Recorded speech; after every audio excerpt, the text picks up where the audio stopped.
안녕하세요. 오늘의 사연 읽겠습니다. 안녕하세요. 저는 50대 초반의 남자입니다. 저보다 2살 어린 아내와 저는 20대 후반에 지인 소개로 만났어요. 지인 초대를 받아서 집들이를 갔는데 그곳에 아내도 있었죠. 아내는 제 지인과 직장 동료였고요. 이런저런 대화를 나누면서 즐거운 시간을 보내고 있었는데 아내가 화장실 간 사이에 지인이 저에게 자신의 직장 동료가 어떤지 묻더라고요.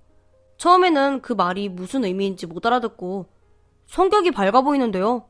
라고 했는데 그 말을 듣고 지인이 그럼 한번 만나볼래요? 라고 하더라고요. 그제야 지인이 저에게 어떤 의미로 그런 말을 했는지 알게 됐죠. 알고 봤더니 일부러 제 아내와 저를 집들이에 초대한 거였더군요. 저희 둘을 자연스럽게 소개해주려고요. 심지어 아내에겐 이미 제 사진도 보여줬답니다. 제 사진을 본 아내가 괜찮다고 해서 마련된 자리였고요. 하지만 그때는 반년 정도 만났던 여자친구가 있었기에 거절했습니다. 저에게 여자친구가 있었다는 사실을 알지 못했던 지인은 크게 실망했죠. 아내에게 정말 미안하다는 이야기도 했고요. 잘 알아보지도 않고 무턱대고 저 아내를 소개해주려고 했으니까요. 다행히 아내가 웃으면서 괜찮다고 하더군요. 그렇게 집들이 겸 맞선 자리는 흐지부지 되었죠. 저는 그날을 까맣게 잊어버렸고요. 그러다가 그 당시에 만났던 여자친구와 헤어지고 나서 기다렸다는 듯이 그때 그 지인이 아내와 정식으로 자리를 가져보는 게 어떻겠느냐고 다시 제안했습니다. 집들일 때 아내에게 좋은 인상을 가지고 있었던 터라 고민도 하지 않고 좋다고 했죠. 지인에게 제 이야기를 들은 아내도 좋다고 했고요. 저는 아내와 주말에 만나 데이트를 했습니다. 단둘이서 만나는 게 좀 어색하긴 했지만 시간이 지나고 나니 편해지더라고요. 그만큼 대화가 잘 통했다는 거겠죠. 아내와는 2번 정도 더 만난 후 정식으로 교제했습니다. 그리고 1년 정도 만난 후에 결혼했고요. 제가 결혼할 여자를 데려오기만을 간절히 기다리고 있던 부모님은 몹시 좋아하셨어요.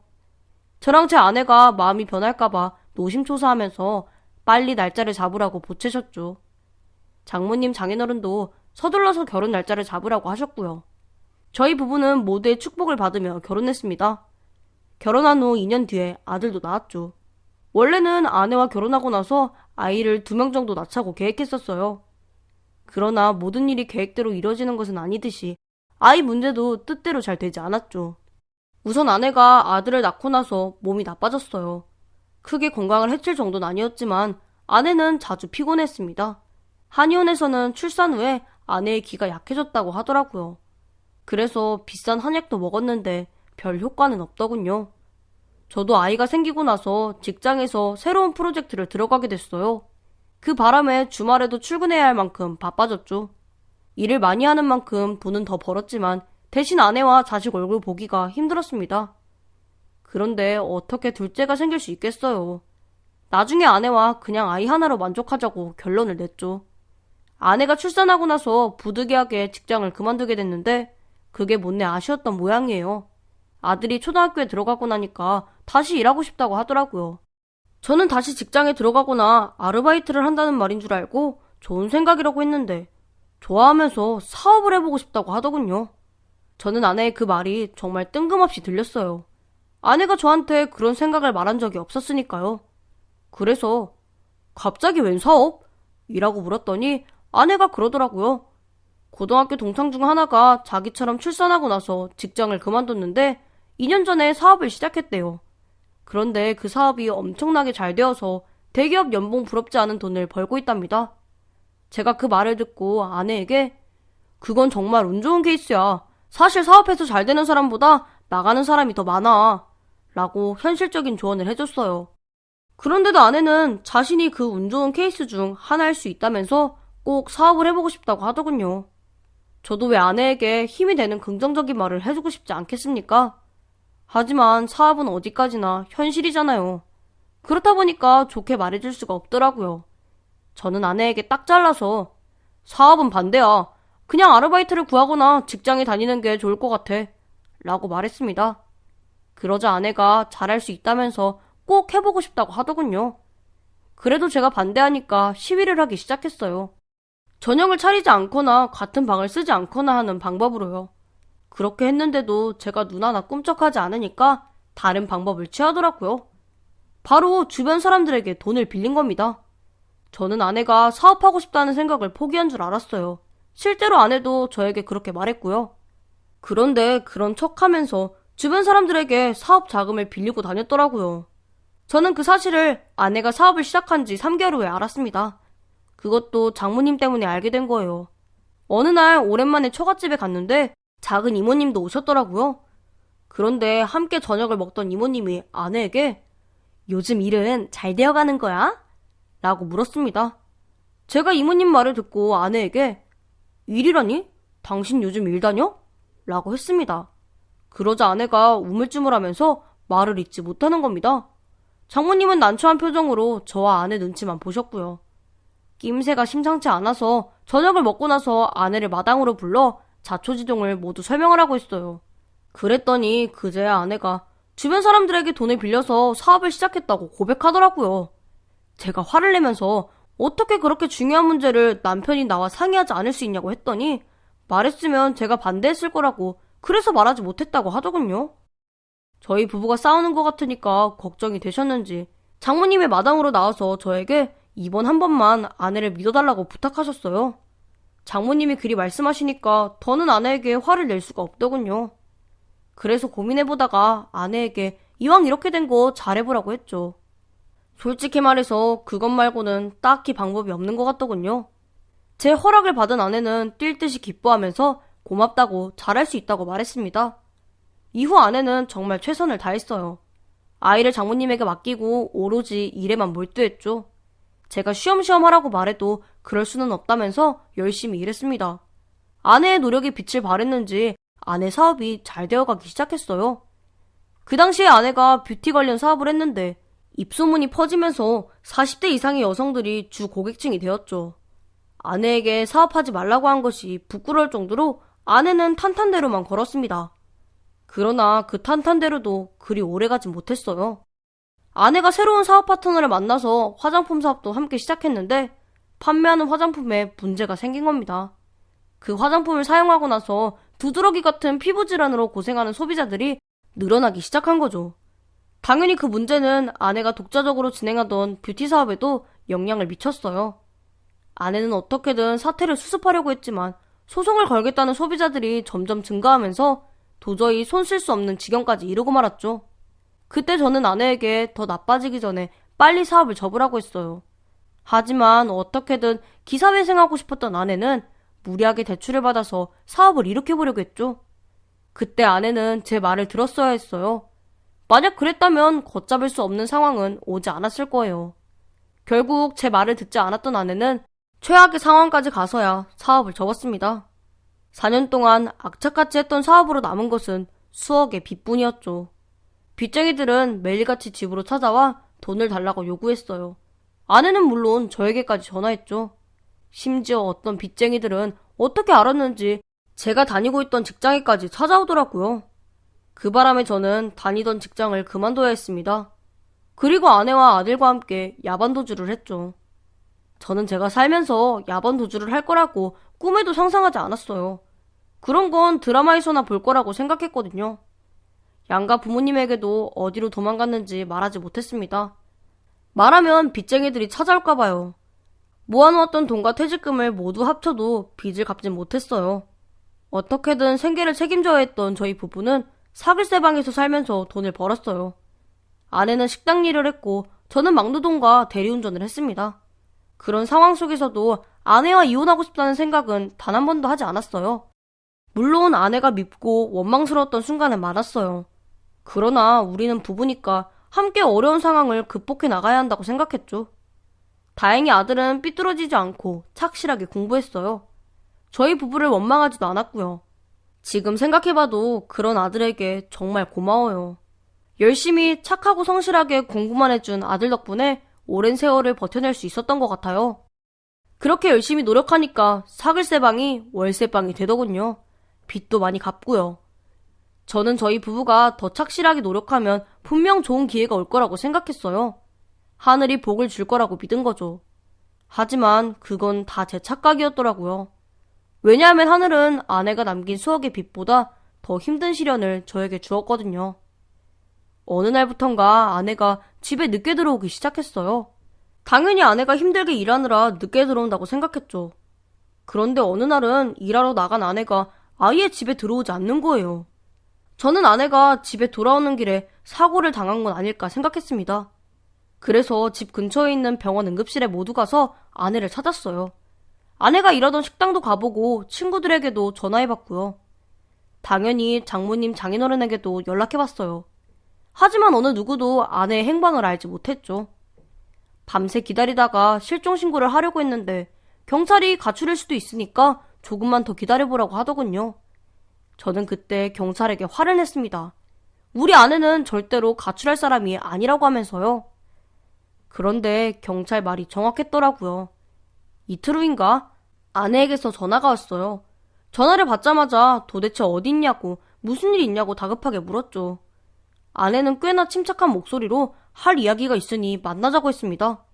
그래서 아내가 말한 약속 장소로 달려갔는데 너무나 멀쩡한 모습으로 아내가 저를 기다리고 있더군요. 제가 아내를 보자마자 무슨 일이냐고, 지금까지 어디 있었던 거냐고 물었어요.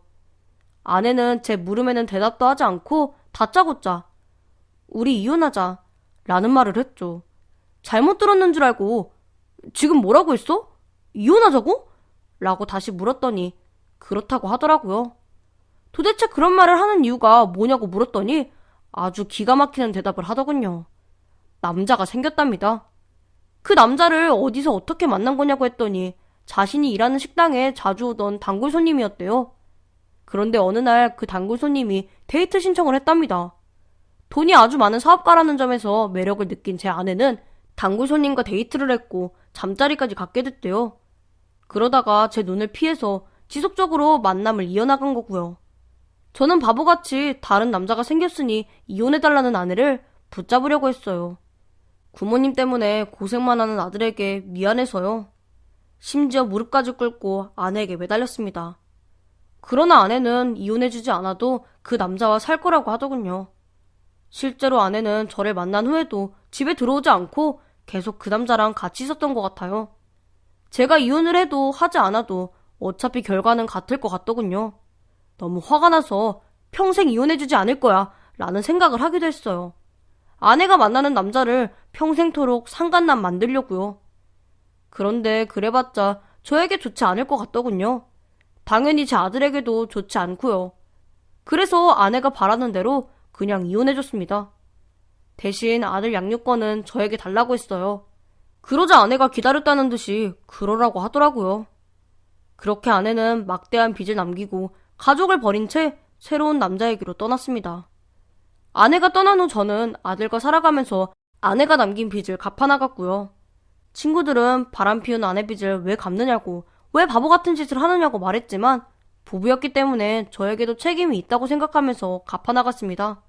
아들에게는 최대한 숨기고 싶었는데 어느 날 저에게 엄마 바람나서 이혼한 거지? 라고 하더라고요. 어떻게 알았냐고 물었더니 고모에게 들었다고 하더군요.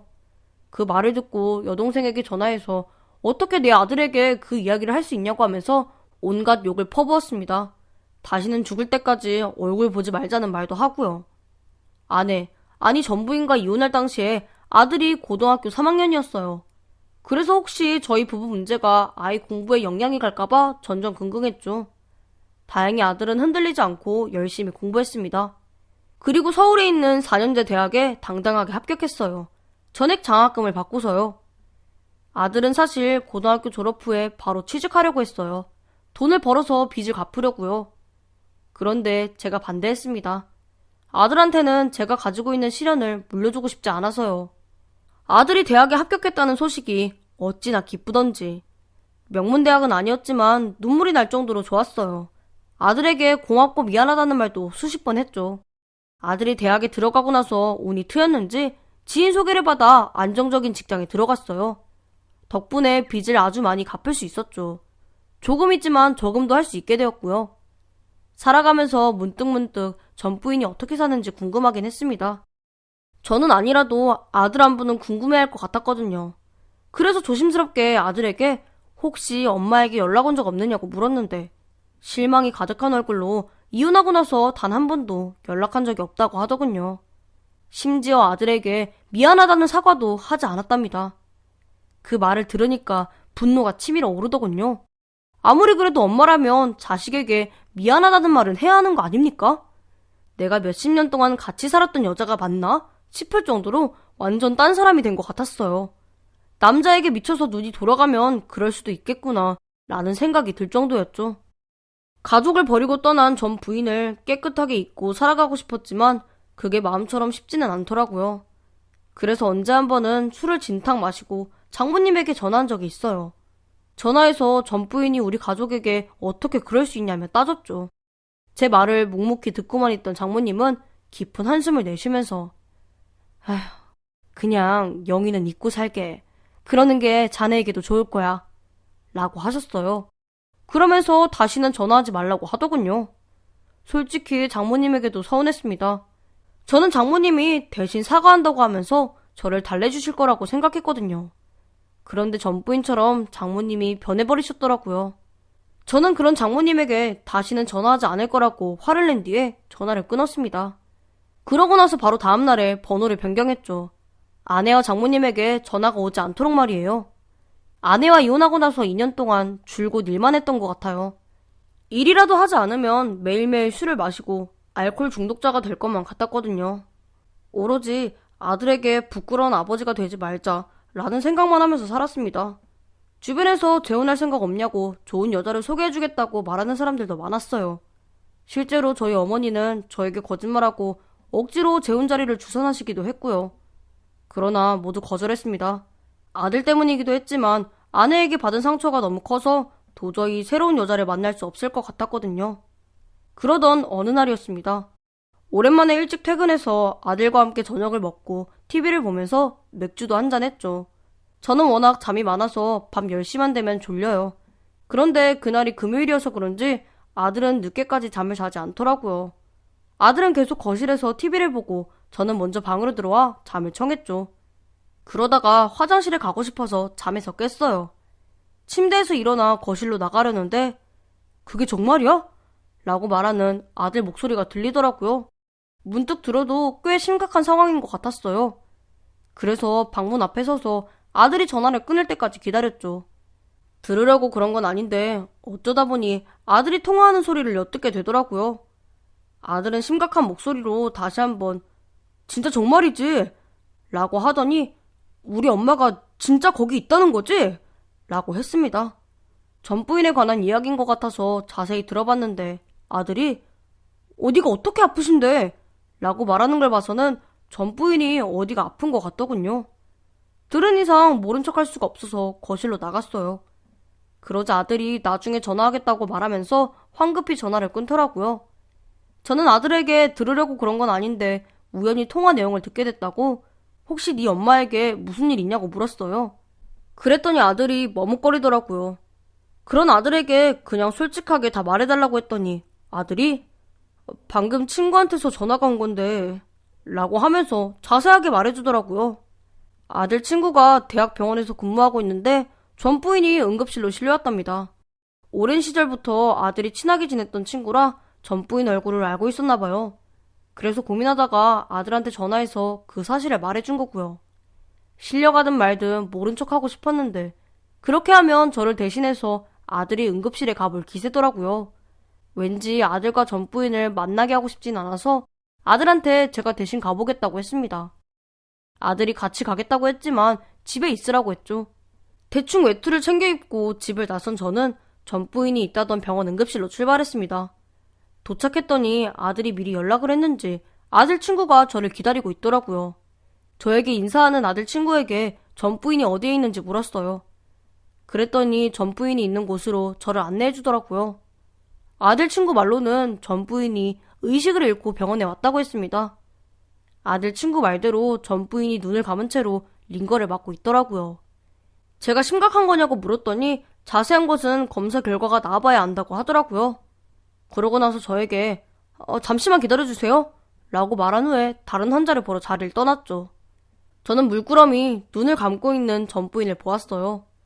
2년 만에 만난 거였는데도 어제 본 것 같이 익숙하더군요. 순간 화가 치밀어 올랐지만 병원에서 추태 부리기 싫어서 참았습니다. 그런데 그때였어요.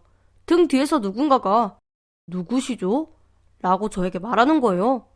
뒤를 돌아보니까 중년 남자가 저를 보며 서 있었어요. 저는 단번에 그 남자가 누군지 알 수 있었죠. 보나마나 전부인 내연남 아니겠어요? 내연남을 마주하니까 도저히 화를 참을 수가 없더라고요. 그래서 다짜고짜 그 남자 멱살을 잡았습니다. 그리고 도대체 왜 이러시냐는 그 남자를 끌고 응급실 밖으로 나왔죠. 제가 패대기를 치니까 바닥에 쓰러진 남자가 저를 보면서 뭐 하는 겁니까? 라고 소리치더군요.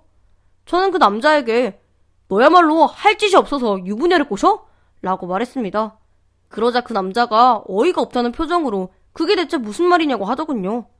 저는 남자에게 당당하게 네가 지금 만나고 있는 여자의 전 남편이라고 말했습니다. 그랬더니 남자가 몸을 일으키면서 아, 영희 씨에게 얘기 많이 들었습니다. 라고 하더군요. 그 말을 들으니까 또다시 열받더라고요. 도망을 가거나 죄송하다고 빌어도 시원찮을 판에 얘기 많이 들었다고요? 그게 어디 할 소리입니까? 그래서 그 남자의 멱살을 다시 잡고 어떻게 그런 말을 할 수 있냐고 가정을 깨고도 미안하지 않냐고 했어요. 그런데 제 말을 들은 남자가 그게 아니라고 뭔가 오해를 하고 있는 것 같다고 말했습니다. 제가 거짓말하지 말라고 이제 와서 오리발 내밀어도 소용없다고 했는데도 계속 그런 게 아니라고 하더군요. 그런데 어딘가에서 중년 여자가 나타나 그 남자에게 여보? 라고 말했어요. 제가 그 모습을 보고 남자에게 혹시 유부남이면서 유부녀를 꼬드긴 거냐고 물었더니 손사래를 치면서 그런 거 아니라고 지금까지 오해하고 있는 거라고 하는 거예요. 제가 그 말에 오해 같은 소리 하고 있네! 라고 말하려고 했는데 옆에서 잠자코 듣고 있던 여자가 저에게 혹시 영희 씨 전 남편 되는 분이세요? 라고 묻더니 맞다고 하니까 그제야 제가 모르고 있던 사실을 말해주기 시작했어요. 여자 입에서 나온 말은 꽤 충격이었습니다. 전 부인의 보호자 자격으로 병원에 함께 온 남자는 그 중년 여자의 남편이었어요. 중년 여자와 전 부인은 병원에서 만나서 친해졌대요. 그래서 남편과 함께 아내 보호자로 병원에 온 거랍니다. 제가 그 여자에게 병원에서 만났다고요? 라고 했더니 네, 저랑 영희 씨가 암 환자였거든요. 라고 대답했어요. 그 말을 듣고 너무 놀라서 그게 대체 무슨 말이냐고 했더니 전 부인이 글쎄 위암이었답니다. 보호자도 없이 혼자 병원에 입원한 것이 마음에 걸려서 여자가 이것저것 챙겨줬는데 친해지고 나서 전 부인이 사실을 말해줬대요.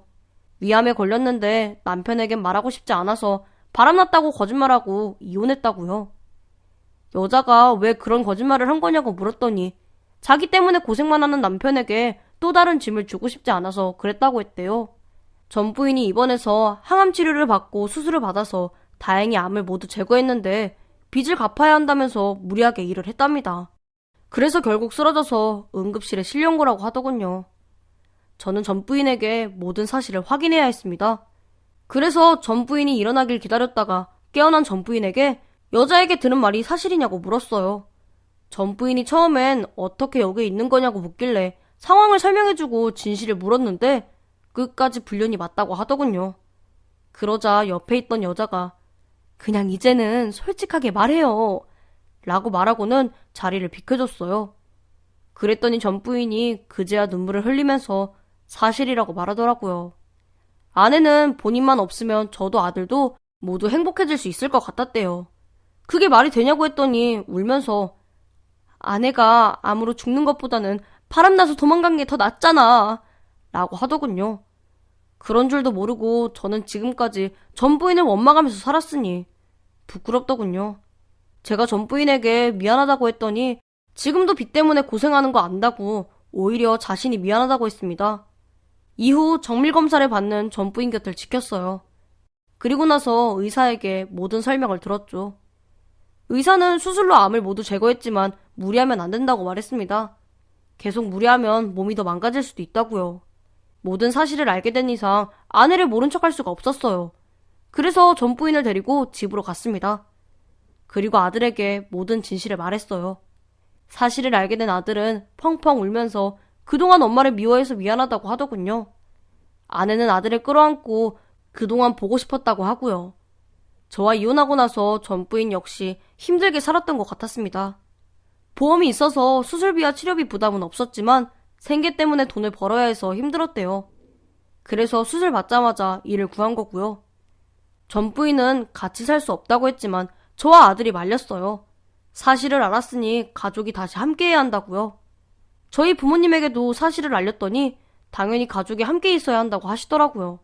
나중에 알고 봤더니 장모님이 저에게 차갑게 대하신 것도 저를 위해서였어요. 아픈 당신 딸을 잊고 새 출발하길 바래서요. 저는 다시 재결합하자고 전 부인을 설득했습니다. 처음에는 요지부동이었다가 저랑 아들이 끈질기게 설득하니까 마음의 문을 열더군요.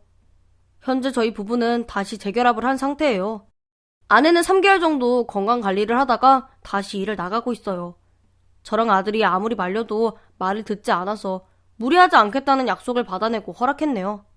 힘든 나날이 많았고 앞으로도 있겠지만 다시 가족이랑 함께하니까 행복합니다. 아직 저희 부부가 갚아야 할 빚이 조금 더 있어요. 그러나 노력하면 이번 연도 안으로 다 갚을 수 있을 것 같아요. 감사하게도 주변에서 빚을 갚을 수 있도록 많이 도와주셨거든요. 지금 생각해보면 제가 참 복이 많은 사람 같아요. 그래서 주변 사람들에게 받은 은혜를 평생 갚으면서 살아가려고요. 제 이야기를 들어주셔서 감사합니다. 저는 앞으로 아내가 다시 건강해질 수 있도록 최대한 신경 쓸 겁니다. 일도 열심히 할 거고요. 다들 건강과 가족이 최고입니다. 그러니까 건강과 가족 잃지 마시고 행복하세요. 안녕하세요. 저는 21살, 이제 막 7개월 아들을 둔 엄마입니다. 남편과 저는 2살 차이로 남편은 현재 군 복무 중이어서 저는 곰신 아내예요. 남편과 저는 제가 19살에 아르바이트를 하는 곳에서 만났습니다. 저는 홀서빙을 했고 남편은 주방 이모님을 돕기도 하고 홀서빙도 하고 이것저것 했어요. 알바라고는 저희 둘밖에 없어서 금방 친해졌는데 나중에 알고 보니 남편은 알바가 아니라 어머니를 돕는 거였더군요. 저희 둘 처음 사귀게 되었을 때에는 어린 나이였기에 결혼을 하겠다든지 뭐 그런 미래를 계획할 만큼의 관계는 아니었어요. 남편은 휴학 중이어서 지방에 있는 학교로 돌아가거나 입대를 하거나 둘 중 하나였거든요. 그렇다고 딱히 헤어지겠다는 것은 아니지만 언젠간 서로의 길을 가겠지라는 생각이었죠. 그런데 제가 덜컥 임신을 하였네요. 그래서 서둘러 혼인신고를 하고 제가 살던 자취방에서 살림을 차리게 되었습니다. 둘 다 모아둔 돈도 없어서 결혼식이라든지 신혼여행은 꿈도 꾸질 못했네요. 거기다 저는 부모님이 안 계셔서 고아원에서 자랐고 아르바이트를 시작할 때 보육원에서 자립을 한 상태라서 기댈 곳이라고는 전혀 없었습니다. 그리고 남편은 저희 가게 사장님이셨던 어머니가 계셨지만 작은 가게 하나 하시면서 그냥저냥 사시는 형편에 저희 둘을 도와줄 상황은 아니셨고요. 사실 저희도 어린 나이에 덜컥 사고를 쳐서 혼인신고만 하고 사는데 만약 어머님이 도와줄 형편이 되셨다고 하더라도 책임감 있는 모습을 보여드리고 싶어서 도움받지 않았을 거고요. 어쨌든 양가의 어른이라고는 시어머니 한 분이셨어요. 그런데 저희가 이제 막 임신 소식 말씀을 드리고 결혼 허락 받으려 할 때 시어머니께서는 반대를 하셨어요. 제가 아르바이트를 할 때에도 워낙 무뚝뚝한 사장님이라 좀 무섭게 느껴지는 분이셨는데 막상 그 아들과 결혼하기 위해 찾아뵈었을 때에는 10월대의 서막이 열리는구나 생각했네요. 너희 이제 갓 성인이 되었어. 찬열이는 아직 군대도 안 가지 않았니? 내가 무슨 말을 한들 너희에게 들어오겠냐마는 난 너희가 좀 더 많은 경험을 쌓고 그때도 너희들 마음이 그대로면은 그때 결혼했으면 하는구나. 어머님, 그럼 저희 아이는 어쩌고요? 아시다시피 저는 부모님이 안 계셔서 고아원에서 자랐어요. 제 자식은 가난해도 행복한 가정에서 키우고 싶어요. 저희 허락해 주세요. 어머님은 눈물까지 글썽이는 저를 말없이 바라보시더니 알겠으니까 그 마음 변치 말라고 하시고는 먼저 자리에서 일어서시더군요. 부모 사랑 받지 못하고 자라서 언젠가 결혼하면은 시댁사랑 듬뿍 받으며 살아야지 그렇게 다짐했지만 사랑받지 못하고 살 팔자인가 보다 생각했네요.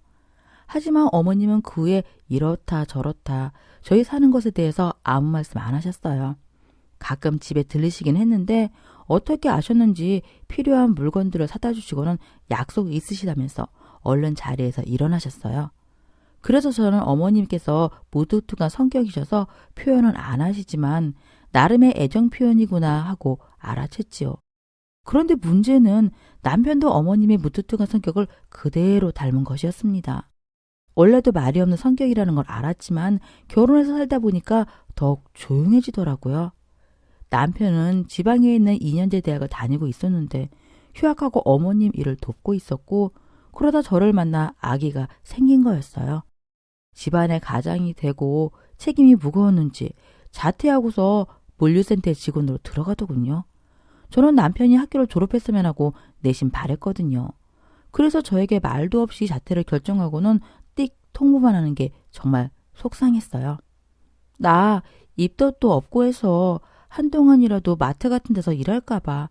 오빠는 학교 졸업하고 전공 살려서 취직하는 게 어때? 그동안은 내 월급이랑 또 자립비용 받은 것도 있으니까 그걸로 생활하면 되잖아. 하지만 남편은 싫다고 하더군요. 어릴 적에 어머니가 둘만 살면서 일하러 가신 어머님보다 먼저 집으로 돌아왔을 때 불 꺼진 집이 너무 싫었대요. 그래서 경제적으로 여유는 없더라도 따뜻하게 불 켜진 집에서 누군가 맞아주는 결혼 생활을 하고 싶다고 하였습니다. 미리 그런 얘기를 해주지 않은 남편에게 서운하기도 했지만 정말 마음이 짠하더군요. 그리고 한편으론 그 마음을 누구보다 잘 알았기에 앞으로 저희 가족 누구보다 행복할 수 있도록 지켜내겠다 마음 먹었네요. 남편은 아침 7시면 집에서 나가고 퇴근해서 집으로 돌아오면 거의 11시가 다 되었어요. 그렇게 집에서는 잠만 자고 일어나면 나가서 일하고의 생활이 반복되었죠. 토요일도 추가 근무를 하는 날이 많아서 쉬는 날이라고는 일요일 하루여서 둘 다 어디 나갈 생각은 하지도 못하고 내내 집에만 있곤 했어요. 몸을 쓰는 일이라 일하고 2달이 지나니까 살이 쪽 빠지더군요. 무척 힘들었을 텐데 내색도 안 하는 남편이 안쓰러워서 최대한 먹는 거라도 잘 챙겨주려고 노력했네요. 하지만 아무리 잘 먹고 어쩌고 하더라도 하루 13시간의 노동은 결국 남편의 몸을 망가지게 만들었어요. 다행인 거는 큰 병은 아니었다는 거죠. 결국 남편은 물류센터 일을 그만두게 되었습니다. 그때부터 저희 생활은 더욱 어려워지게 되었어요. 물류센터도 돈을 많이 주는 것은 아니지만 매일 추가 근무를 하다 보니까 기본급에서 추가 근무 수당까지 월 300 정도였고 둘이서 아껴가며 살 수는 있었거든요. 그런데 물류센터가 아닌 곳에서는 딱히 기술도 없고 군대도 다녀오지 않은 남편이 벌 수 있는 돈이라고는 월 200이 안 되더군요. 월세 내고 각종 공과금의 생활비, 또 아이 출산을 위해서 어느 정도 모아두려면은 저도 일을 해야겠더라고요. 하지만 남편이 극구 반대하면서 야간 아르바이트까지 구하더군요. 하지만 저도 남편이 못하게 한다고 아기 새 마냥 입만 벌리고 있을 수 없어서 몰래 낮 시간만 일을 시작했네요. 저희 둘 다 몸은 힘들었지만 그래도 형편은 훨씬 좋아지긴 했어요. 그리고 남편은 야간 대리운전을 시작하였어요.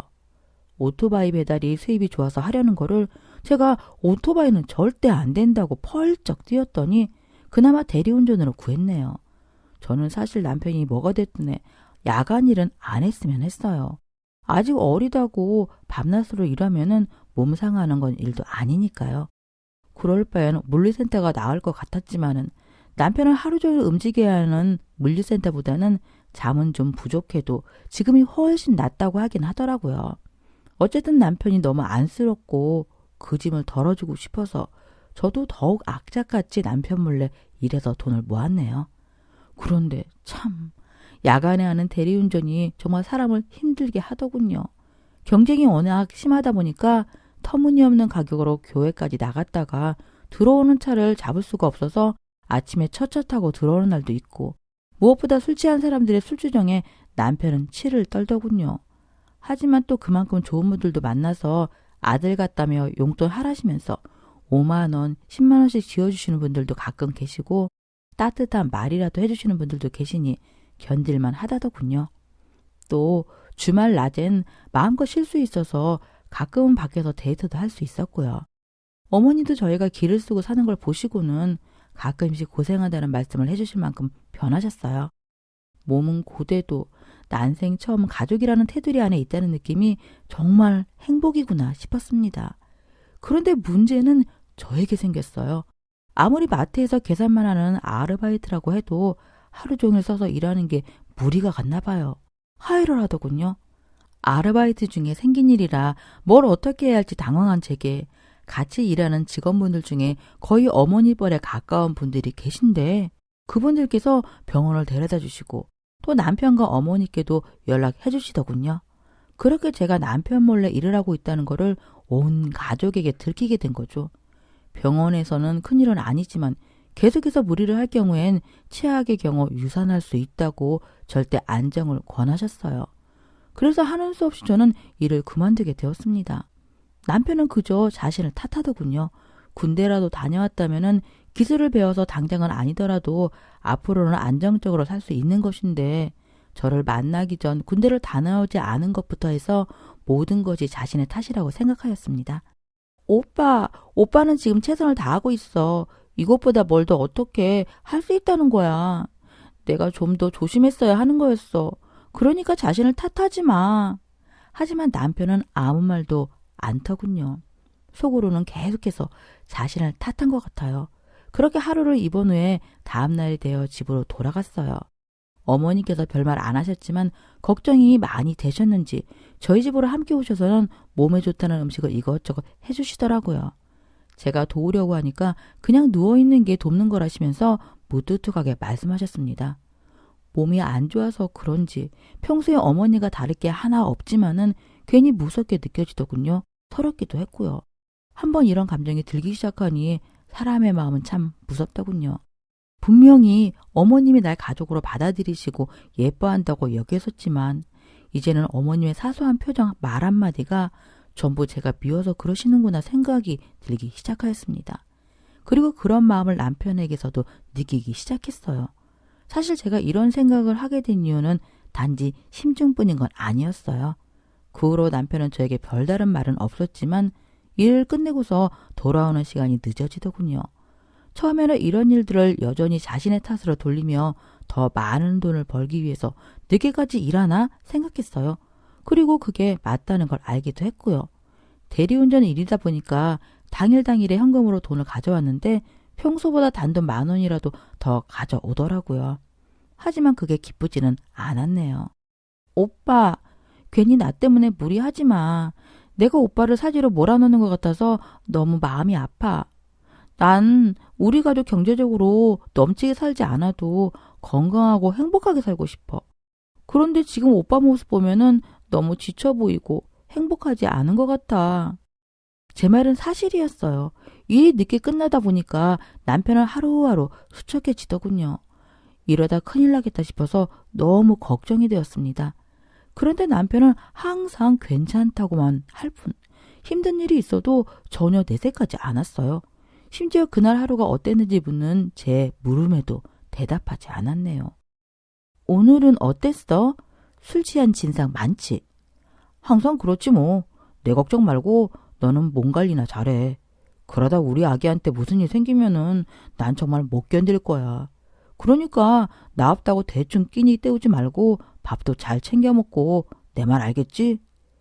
말만 보면은 저에 대한 걱정이 분명한데 저 말이 고지고대로 들리지 않더군요. 마치 저는 안중에도 없고 뱃속 아이에 대한 걱정으로 생각이 되었습니다.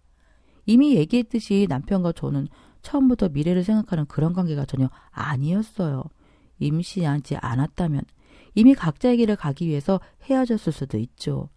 하지만 아이를 가지면서 가족이 되었고 제 마음은 하루가 다르게 커져갔지만 남편의 진짜 속마음은 알 수 없는 것이다 보니 불안이 더 컸던 것 같습니다.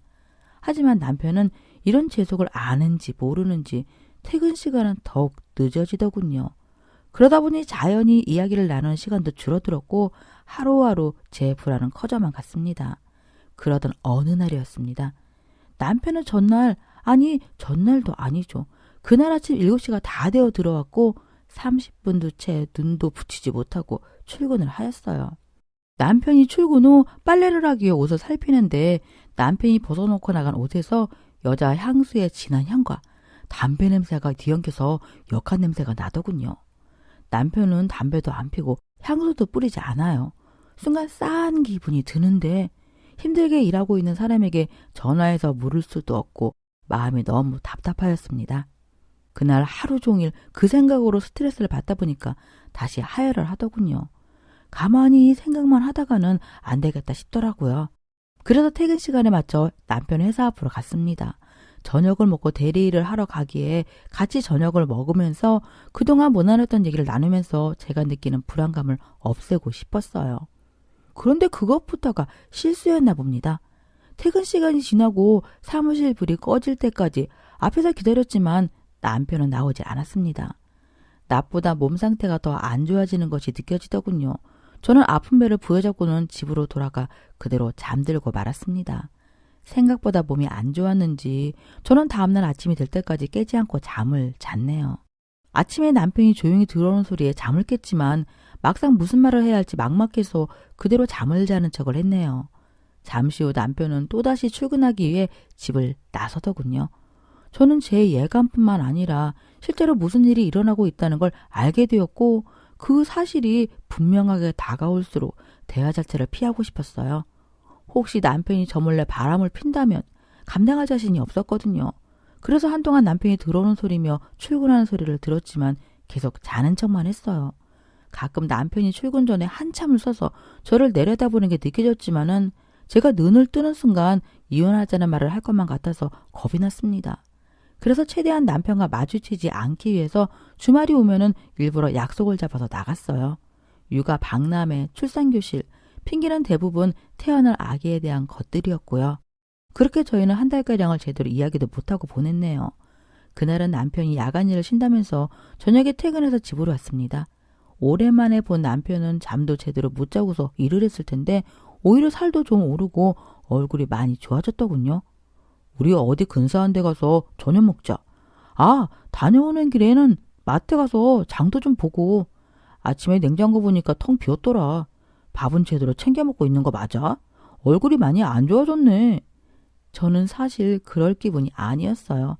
한 달여를 혼자서 고민하면서 천천히 남편과의 이혼을 받아들이는 상황이었거든요. 하지만 남편은 평소와 다르게 끈질기게 밖으로 나가서 기분 전환을 하자고 하였습니다. 결국 남편에게 이끌려 시내로 갔어요. 오랜만에 시끌벅적한 곳을 남편과 손을 잡고 걸으니까 기분이 풀리더군요. 밥을 먹고서 분위기 좋은 카페에 앉아있으니 그간의 일들이 내가 예민했구나 생각이 들면서 물어볼 용기도 나더라고요. 웃으면서 다 오해라고 얘기해 줄 것만 같았어요. 어떤 말로 시작할지 한참을 고민하던 저는 일단 다른 얘기들로 분위기를 좀 더 좋게 만든 후에 물어봐야겠다 생각했네요. 오빠, 우리 애기 태어나고 돌 지나면 여행 가자.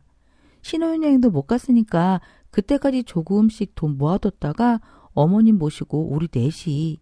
그리고 나도 다시 일 시작할까봐 인터넷 찾아보니까 초반에 조심하고 그 후엔 조금씩이라도 움직이는 게 좋다는데 요새 매일 집에만 있었더니 오히려 더 안 좋아지는 것 같아. 그래? 나중에 애기 자라면 여행도 다니고 좋은 데 많이 다니자. 그러려면은 너도 몸 관리 더 잘해야 해. 괜히 또 일구하니 어쩌니 그런 소리 하지 마. 그러면서 남편이 봉투를 건넸습니다. 그동안 모아뒀던 돈이야. 이번 달엔 야간 일이 좀 잘 돼서 이 정도만 벌면은 너랑 애기 한동안은 돈 안 벌고도 지낼 수 있을 것 같아.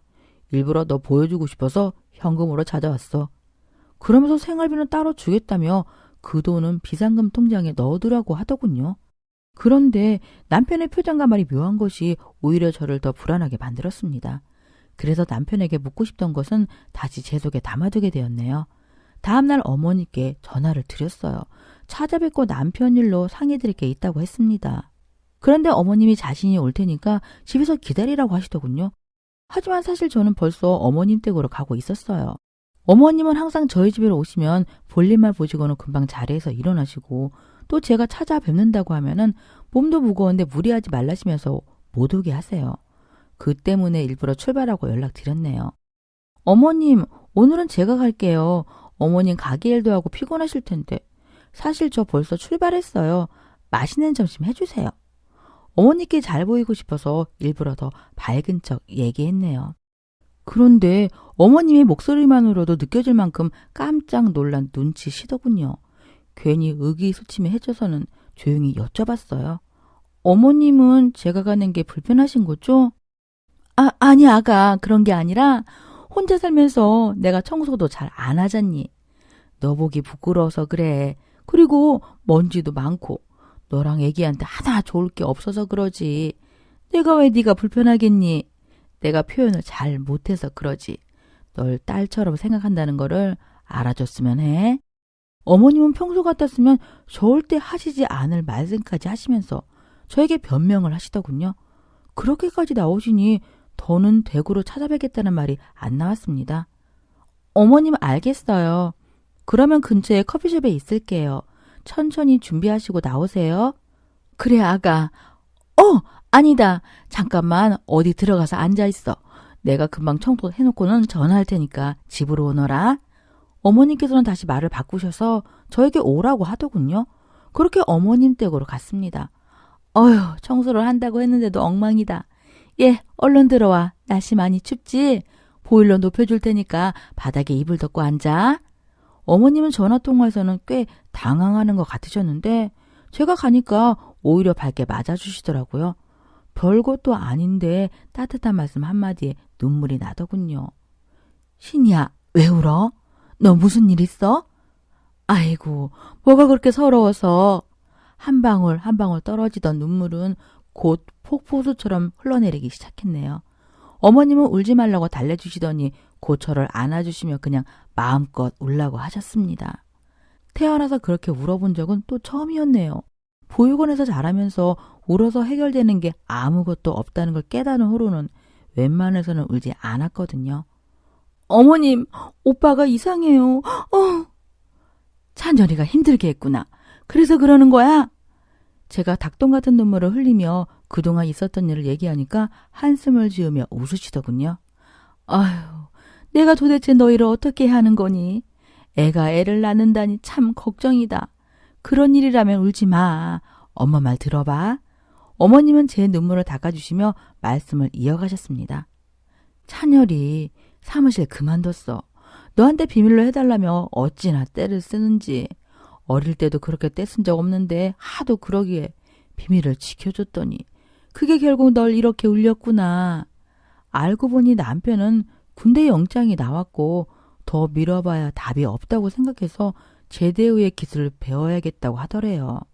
어머님도 같은 생각이셨기 때문에 저와 태어날 아기는 그동안 돌봐주시겠다고 하셨다더군요. 그런데 남편이 군인 때 전에 조촐하게 결혼식을 올리고 신혼여행을 다녀오고 싶다고 했다더군요. 여기에 대해서도 어머님은 찬성이시기에 돈을 대주겠다고 하셨고요.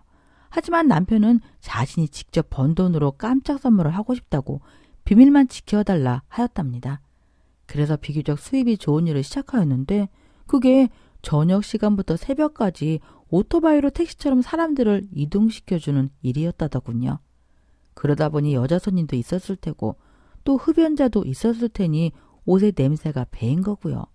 그렇게 남편은 오전에 하던 사무직 아르바이트와 야간 대리운전을 그만두었고 저에게 비밀로 하기 위해서 어머님 댁에서 새벽에 일이 끝나면 잠을 자고 아침에 부랴부랴 집으로 와서 다시 출근하는 척 어머님 댁으로 가기를 반복하였답니다. 지금도 제가 온다는 소리에 눈을 번쩍 뜨더니 밖으로 도망 나갔다더군요. 어쩐지 어제 오빠 얼굴을 보니 밤낮 없이 일하는 사람이 살도 오르고 좋아 보이더라고요. 저는 그제야 오해가 풀려서 웃음이 나기 시작하더군요. 어머니가 함께 남편 흉을 보며 한참을 웃었네요. 그런데 어머님, 저 오빠가 괘씸해서 도저히 그냥 못 넘어갈 것 같아요. 어머님도 아무 말씀 안 하시고 정말 너무하셨어요. 그러니 이번엔 저 좀 도와주세요. 괘씸하다는 건 핑계고 저는 이왕 알게 되었으니까 남편을 깜짝 놀래켜주고 싶었어요. 군대 가면 힘든 날도 많을 텐데 좋은 추억도 만들어주고 싶었거든요. 어머니도 흔쾌히 좋다고 하셔서 준비를 시작했습니다. 일단 저는 어머님 댁을 나와서 가게로 갔어요. 제가 그날 하루 동안 가게를 통째로 빌리기로 했거든요. 가게로 가서 제 친구들과 남편 친구들 모두에게 연락하여서 도움을 요청하니 약속도 취소하고 달려와 주더군요. 친구들과 제가 가게를 조촐한 파티장으로 만드는 동안 어머님은 남편에게 연락하여 집으로 불러들여서 잔뜩 겁을 준 후에 가게로 데려오기로 하셨어요. 어머님께 뭐라고 하실지 물었더니 글쎄다. 뭐라고 하지? 네가 바람났다고 할까? 아니면 이혼하겠다고 울며 불며 난리쳤다고 할까? 아, 나한테 욕하고 막 때리려고 했다고 해? 제 얼굴이 사색이 되자 어머니께서 농담이니 걱정 말고 맡겨두라고 웃으셨네요. 가게에서 준비를 전부 끝낸 후 불을 끄고서 남편과 어머님을 기다리고 있었어요. 그런데 약속한 시간이 되어도 오질 않더군요. 조바심이 나기 시작했습니다. 다 들킨 건 아닌지, 아니면 어머니께서 너무 뛰어난 연기를 하셨고 남편이 좌절하여 집 밖으로 나가지 않겠다고 한 건 아닌지, 제가 초조해하는 게 안쓰러웠는지 친구 한 명이 화장을 해주겠다고 저를 화장실로 데려가더군요. 화장을 하는 동안에도 그 사이 남편과 어머님이 도착한 건 아닌지 불안하더군요. 하지만 화장을 끝내고 다시 홀로 나갔을 때도 여전히 가게는 불이 꺼진 상태로 조용하였습니다. 그런데 갑자기 불이 환하게 켜지더니 정장을 입은 남편이 작은 꽃다발을 들고 서 있는 게 아니겠어요? 오빠! 진이야, 평생 물 안 묻히고 살게 해주겠다는 약속은 못해. 또 평생 널 울릴 일이 없을 거라는 약속도 못하겠어. 하지만 평생 동안 다른 여자에게는 눈길도 주지 않고 우리 가족을 위해 살 테니 나랑 결혼해 줄래? 눈물이 너무 나서 고개만 끄덕였네요. 그날 저희는 조촐한 결혼식을 했어요. 알고 보니 제가 어머님 댁에 도착했을 때 오빠는 밖으로 나간 것이 아니라 어머님 방에 숨어 있었다더군요. 방 안에서 어머님과 제가 하는 이야기를 전부 들었대요. 그래서 원래 계획했던 걸 좀 더 빠르게 진행하기로 하였고요. 친구들에겐 저보다 한 발 앞서 연락을 해서 모두가 깜짝같이 저를 속인 거였습니다. 사람들에게 이렇게 깜빡 속고 또 하루에 2번씩이나 펑펑 울게 되었지만 제 평생 가장 행복한 날이었네요. 신이야, 마음 고생하게 해서 미안해. 앞으로는 절대 너한테 비밀로 하는 일 없을 거야. 사랑해. 이런 일은 100번이고 1000번이고 비밀로 해도 되는데 눈치 없는 남편이네요. 어쨌든 저희는 그렇게 진짜 부부가 되었습니다. 어머님은 급하게 그 다음날 저희가 신혼여행 갈 수 있게 준비를 해주셔서 제주도로 짧게나마 신혼여행도 다녀왔네요. 그리고 어머님께 같이 가자고 아무리 졸라대도 안 가시겠대요. 앞으로 다 같이 여행 갈 일은 수두룩할 텐데 신혼여행 따라가는 눈치 없는 시엄마가 될 생각은 죽어도 없다. 애기 낳고 앞으로 힘든 일 많을 텐데 그때마다 지금 이 행복한 기억으로 이겨내며 살아가야 한다. 너희를 마냥 어리다고 생각했는데 내가 쓸데없는 걱정을 한 것 같구나. 그렇게 2달 뒤 오빠는 군대에 갔고 이제 곧 있으면 제대를 해요. 어머니 말씀처럼 저희 아직 어리지만 그만큼 사랑하며 살 시간이 길다고 생각하면은 일찍 만나서 다행이에요. 제 사연 들어주셔서 감사합니다. 안녕하세요. 저는 아들 둘에 딸 하나를 둔 주부입니다. 곧 있으면 첫째는 중학생, 둘째는 초등학교 5학년이 되네요. 막내 딸아이는 이제 막 5살로 하루 종일 조잘조잘거려 가족들에게 웃음을 주고 있어요. 아이 셋 다 내 자식이라서 하는 말이 아니고 어쩜 그렇게 하는 짓이 예쁜지 모르겠습니다. 얼마 전 제 생일에는 큰아이와 작은아이가 초코파이를 쌓아 올려 직접 케이크를 만들어주더군요. 막내 아이도 고사리 손으로 오빠들을 도왔고요. 별것도 아닌 일에 얼마나 기쁘던지 이 맛에 자식 키우는구나 싶어요. 저는 보석보다 빛나는 제 남편과 아이들 이야기를 들려드리고 싶어서 이렇게 사연을 보냅니다. 남편과 저는 2년을 알콩달콩 연애를 하다가 결혼을 하였어요. 그게 벌써 언제적인지 처음 남편을 만난 날은 아직도 잊지 못하네요. 그날 저는 회사에 지각을 할 판이어서 택시를 잡기 위해 발을 동동 굴렀어요. 하지만 아침부터 택시를 타려는 사람은 왜 그렇게 많고 또 새치기를 하는 사람도 왜 그렇게 많은지 제가 잡은 택시를 힘으로 밀어내고 타고 가는 사람들의 뒤통수에 대고 욕만 엄청 해댔네요. 그러다 잠시 뒤 저 멀리 빈 택시가 오는 것이 보였고 이번에는 꼭 타야겠다 생각하고 있었습니다. 그런데 아니나 다를까 어떤 아주머니가 저를 확 밀치고 올라타려는 게 아니겠어요? 저도 버텨보려 했지만 아주머니의 내공을 따르지 못하겠더군요. 그래서 저를 밀어내고 아주머니가 막 택시를 타려는 순간 남자 한 명이 쓱 다가와 아주머니의 팔을 붙잡았습니다. 그러면서 이렇게 말했어요. 아주머니, 이 아가씨 지금 30분째 기다리고 있었어요. 방금 오셔서 새치기 하시면 안 되죠. 아주머니는 화가 난 듯 얼굴이 새빨개지셨지만 비켜주시더군요. 아니, 나도 저기서 1시간 넘게 기다렸어. 저는 뭐라 핑계를 대는 아주머니를 뒤로하고 남자에게 고맙다는 말을 하는 둥 마는 둥 택시에 올라탔어요. 시간이 너무 빠듯해 딴 생각을 할 겨를이 없었거든요. 하지만 그날이 지나는 내내 그 남자가 생각났습니다. 그런데 남자의 얼굴이 떠오를 듯 안 떠올랐죠. 답답한 마음에 일도 손에 잡히지 않을 지경이었어요. 그리고 다음 날이 되어 저는 일찌감치 버스 정류장으로 향했습니다. 혹시나 그 사람을 보면 바로 알아볼 수 있지 않을까 하는 기대에 음료수 하나를 들고서요. 그런데 사람이 너무 많아서 도저히 찾을 수가 없더라고요. 그렇게 며칠이 지나며 그날의 만남을 잊었습니다. 그런데 일주일이 좀 지났었을까? 출근길에 한 남자가 음료수를 내밀더라고요. 그러면서 그날 지각 안 했어요? 저는 그쪽 보느라 지각했거든요. 그리고 그제야 얼굴을 보는데 기억이 날 것 같지 않던 그 얼굴이 선명하게 떠올랐죠. 저는 뒤늦게 감사 인사를 전했어요. 감사했어요. 생각해보니 고맙다는 말도 없이 제가 그냥 갔더라고요. 남자는 그저 웃더군요. 그리고는 자신이 탈 버스가 오니 괜찮다 말하고는 가버렸습니다. 하지만 다음날이 되어 남자와 저는 다시 정류장에서 만났고 그 다음날도 또 그 다음날도 계속해서 5분, 10분씩 정류장에서 만나 이야기를 나눴어요. 그리고 그게 인연이 되어 저희는 서로 사랑하는 사이가 되었고 결혼까지 하게 되었습니다. 참 인연이라는 게 어디서 나를 기다리고 있을지 아무도 모르는 일인가 봐요. 저는 남편과 연애를 하는 동안 그 사람이 고아로 자랐다는 걸 알게 되었습니다. 하지만 워낙 과묵한 사람이라 다른 얘기는 잘 안 하더라고요. 그래도 저는 사랑하는 사람이다 보니 어떻게 자랐는지 당연히 궁금해서 이것저것 물었죠. 하지만 남편은 대답 대신 이런 말을 했어요.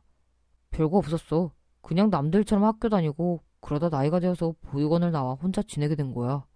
하지만 그 말 끝에 따라오는 남편의 쓸쓸한 미소가 언제나 마음에 걸렸네요. 별거 없는 이야기라도 난 당신 어릴 적 이야기가 궁금해. 학교 다닐 때 축구는 좋아했어? 제일 잘하는 과목은 뭐였어? 여자친구는? 여자친구 많았어? 결국 저의 끊임없는 질문 공세에 남편은 백기를 들고 말았죠. 축구는 좋아했는데 많이 하진 못했어. 수업이 끝나면 해야 할 다른 것들이 많았거든. 제일 잘하는 과목? 음악 수업이 제일 재밌었던 것 같아. 여자친구들은 보육원에 같이 자란 친구들이 전부야. 뭐야, 정말 별거 없잖아. 아마도 저는 남편에게 숨겨진 비밀이 있다고 생각했던 것 같아요. 그래서 끊임없이 자라온 이야기를 물어봤던 거고요. 지금 생각하면 제가 어리석었던 거죠. 누구나 말하기 싫은 아픔이 있을 수 있는데 말이에요. 나중에 알게 된 이야기인데 남편은 별거 아니라고 말했지만 남편이 자란 보육원은 인가받지 않은 시설로 아이를 입양하는 식으로 국가의 보조금을 받은 후 잦은 학대가 이루어지던 곳이었습니다. 그래서 남편이 축구를 좋아하지만 자주 하지 못했다는 이유도 학교 후 맡은 일을 해야 하기 때문이었죠. 남편은 자신의 상처에 딱지를 덮어놓고 아무 일 없는 것처럼 지내려고 했던 거고 저는 남편의 상처에 난 딱지를 떼어내 다시 상처를 드러내고 있었던 꼴이었어요. 그러나 남편과 결혼을 진행하면서 큰 어려움은 없었습니다. 둘 다 모은 돈이 많지 않아서 작은 아파트에서 전세로 시작했거든요. 나중에 아기 가지면 그때는 돈도 더 모아서 좀 더 큰 평수로 가자고 했었죠. 그렇게 저희는 신혼생활을 시작했습니다. 신혼여행을 다녀오고 처음으로 우리 집에서 함께 눈을 뜨는데 그렇게 행복할 수가 없더라고요.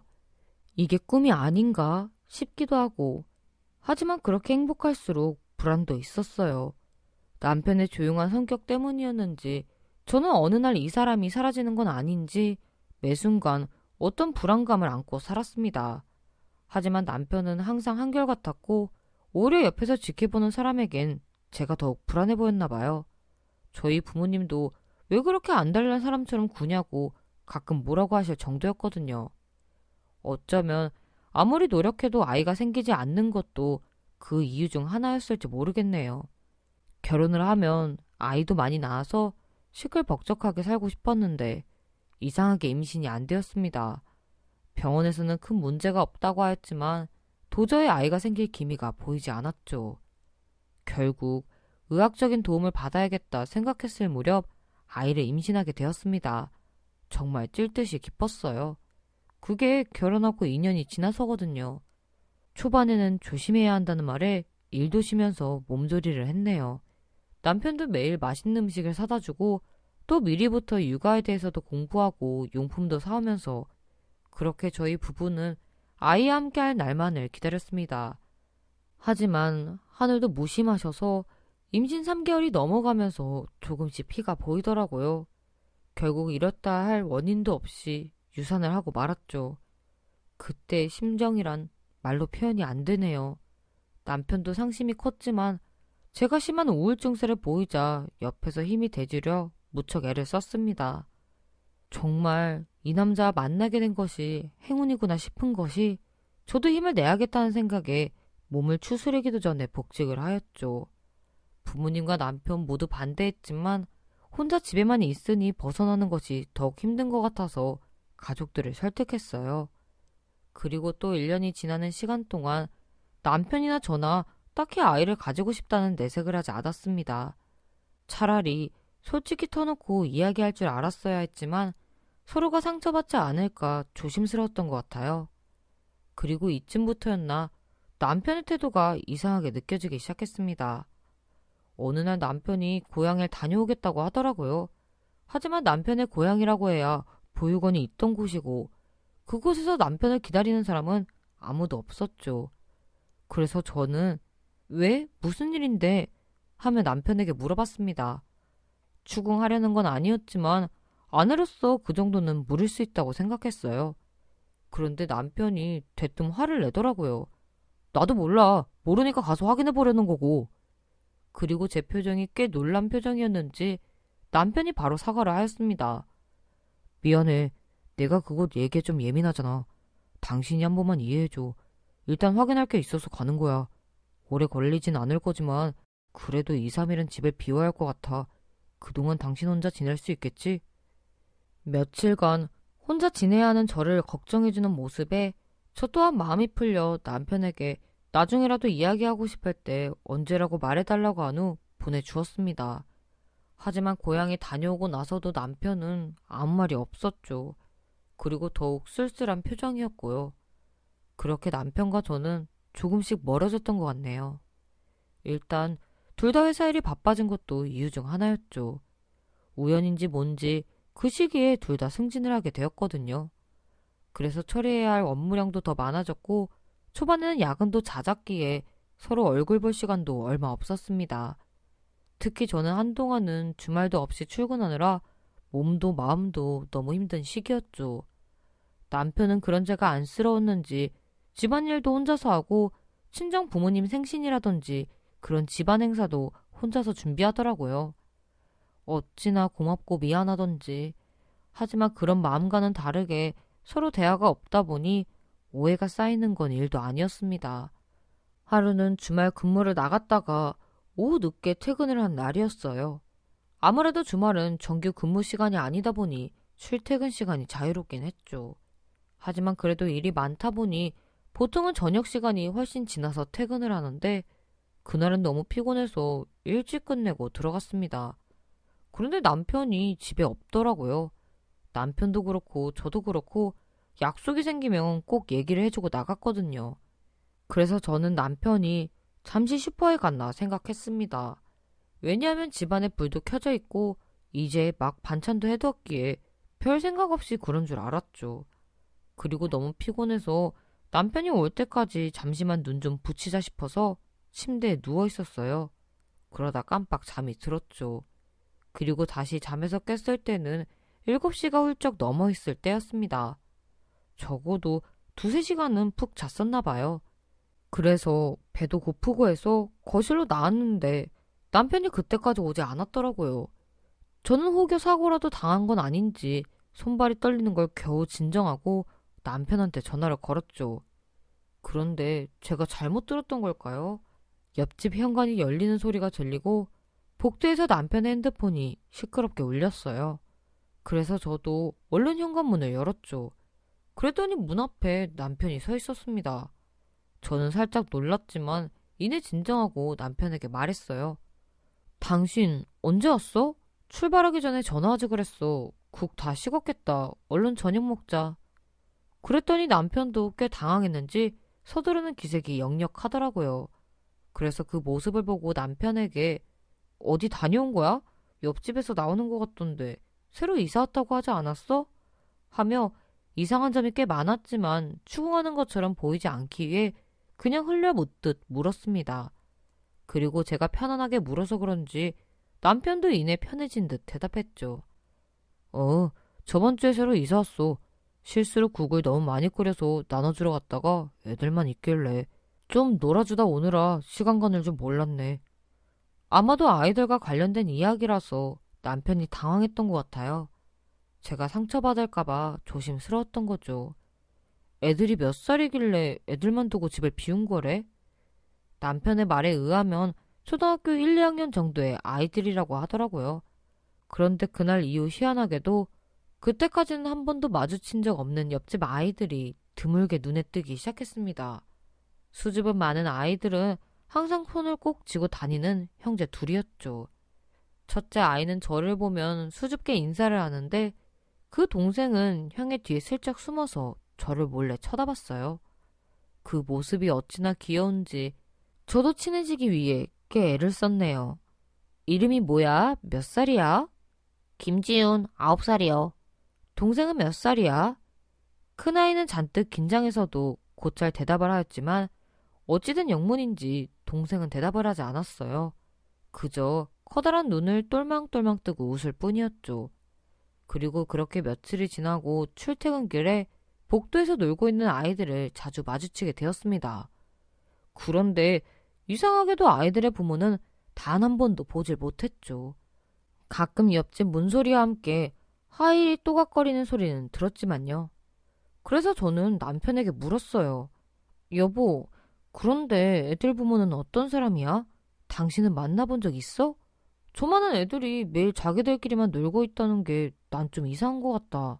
또 가만 보니까 형도 학교를 안 가는 것 같고 그 동생은 아직 말도 잘 못하는 게 아닐까 싶어서 몇 날 며칠을 아이들을 지켜본 저는 걱정이 되더라고요.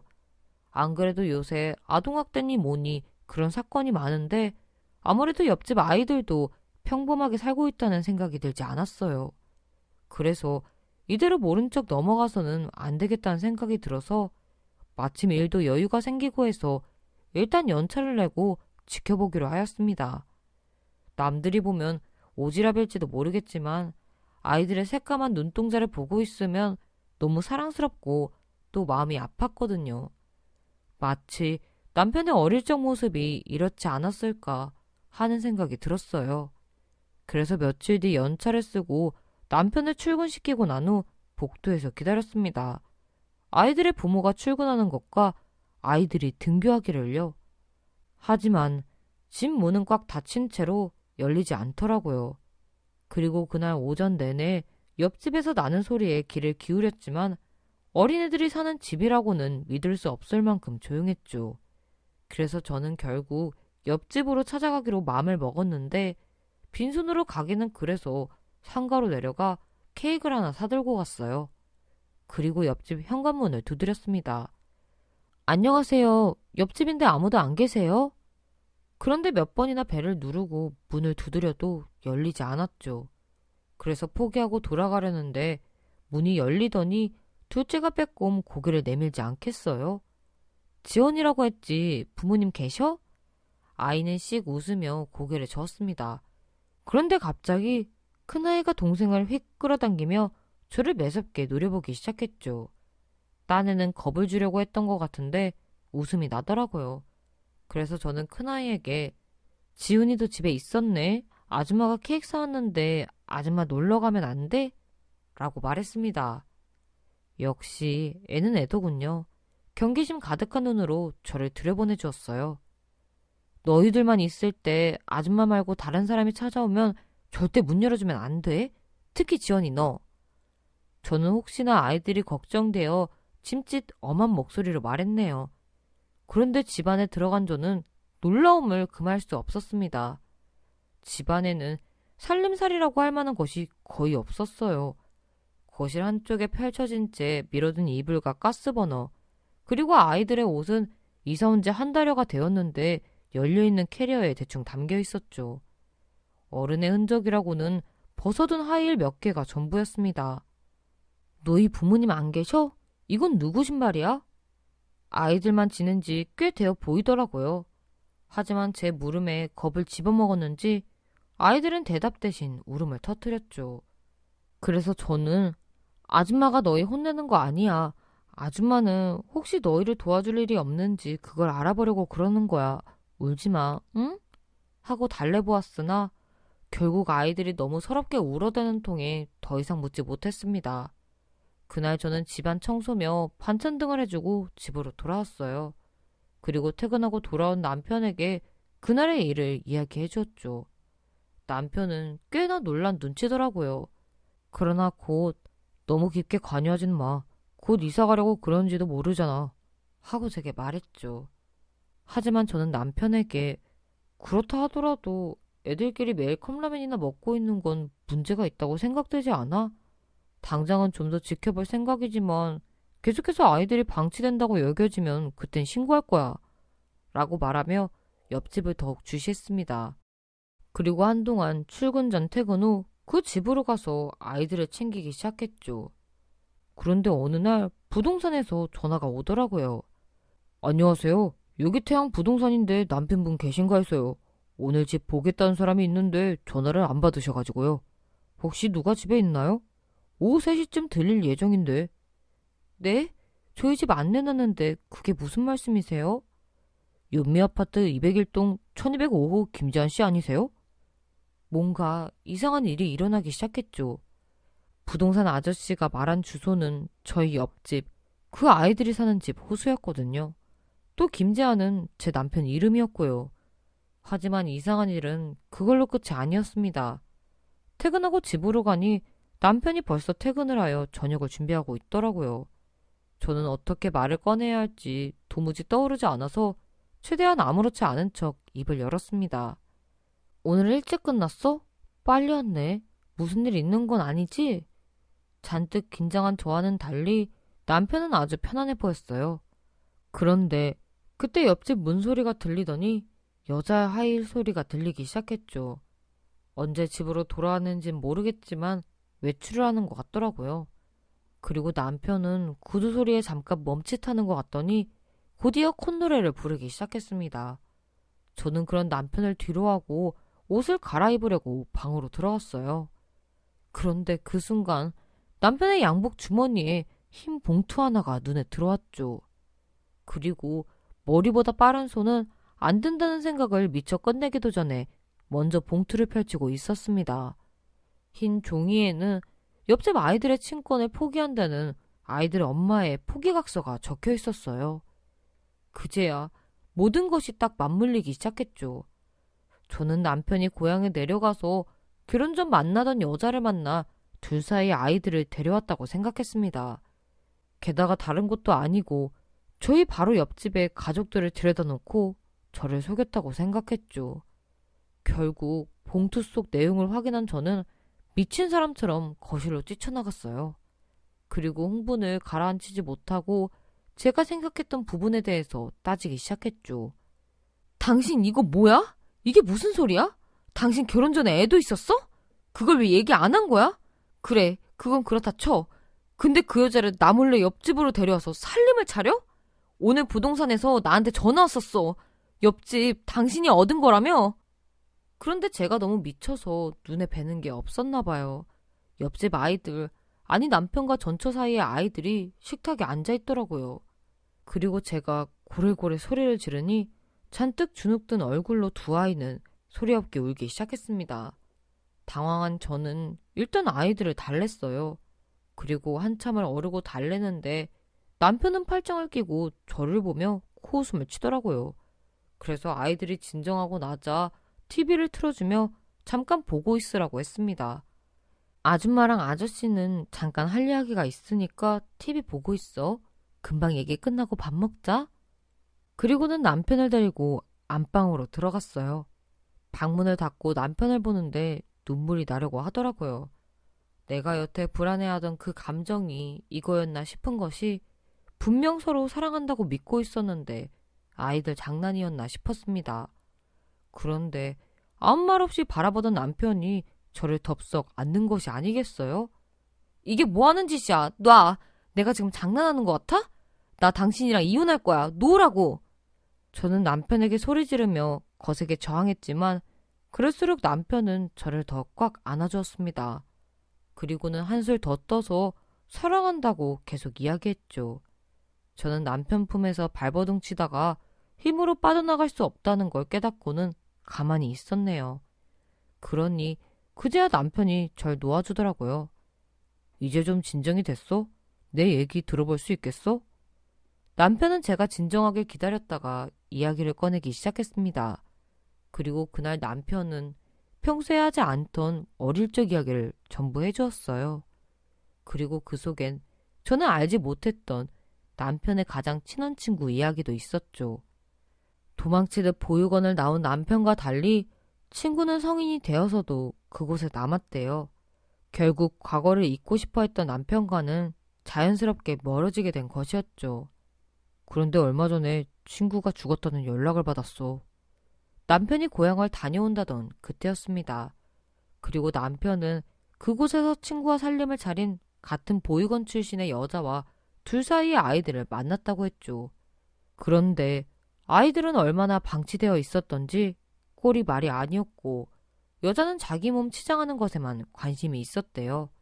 그래서 남편이 급한 대로 아이들을 다른 보육원으로 보내려고 알아보기 위해 서울로 데려왔는데 갈 곳이 없던 여자가 친권을 내세워 자신도 함께 데려갈 것을 요구했다고 했습니다. 그러다 여자는 이곳으로 와서 금방 다른 남자를 만났고 다른 남자와 살림을 차리는데 아무래도 아이들이 걸림돌이 되었나 봐요. 그래서 남편은 이를 빌미로 제가 알게 된 그날 여자에게 친권 포기 각서를 받았다고 했습니다. 당신이 유산으로 힘들어하는데 차마 친구 아이들을 돌보고 있다는 말을 못하겠더라. 미안해. 이제 며칠 뒤면 애들도 보육원에 들어가고 그동안 당신이 아이들이랑 잘 지내는 것 같아서 오늘 다 같이 저녁이나 먹으려고 했던 건데. 그렇게 남편의 이야기가 끝나자 모든 오해가 풀렸어요. 하지만 제 머릿속은 아이들로만 가득 차기 시작했죠. 그럼 아이들은 이제 보육원으로 간다는 거야? 당신 미쳤어? 기껏 애들을 위한답시고 방치하는 엄마한테 구해줘 놓고 이제 다시 보육원으로 돌아가라고? 당신 도대체 생각이 있는 거야, 없는 거야? 그 뒤로 한참 남편에게 쏘아붙였는데 뭐라고 했는지 기억은 잘 안 나네요. 단지 기억나는 건 난 저 애들 못 보낸다. 내가 키울 테니 당신은 나랑 이혼을 하든 같이 키우든 선택해라. 이거예요. 그렇게 남편과 저 그리고 두 아들은 가족이 되었습니다. 그리고 몇 년 후에 예쁜 딸을 임신하게 되었고 5가족이 되었어요. 그렇게 여느 아이들처럼 말썽도 피우며 하루가 다르게 자라는 아이들과 언제나 든든한 버팀목이 되어주는 남편 덕에 저는 하루하루가 너무 행복합니다. 앞으로도 저희 가족 쭉 이렇게 행복하기만 했으면 좋겠네요. 여러분도 행복하시고요. 새해 복 많이 받으세요. 오늘의 사연에 여러분의 소중한 댓글 참여 기다리면서 구독, 좋아요, 공유는 물론 알람 설정도 부탁드립니다. 그럼 오늘의 사연도 함께 읽어주셔서 감사합니다.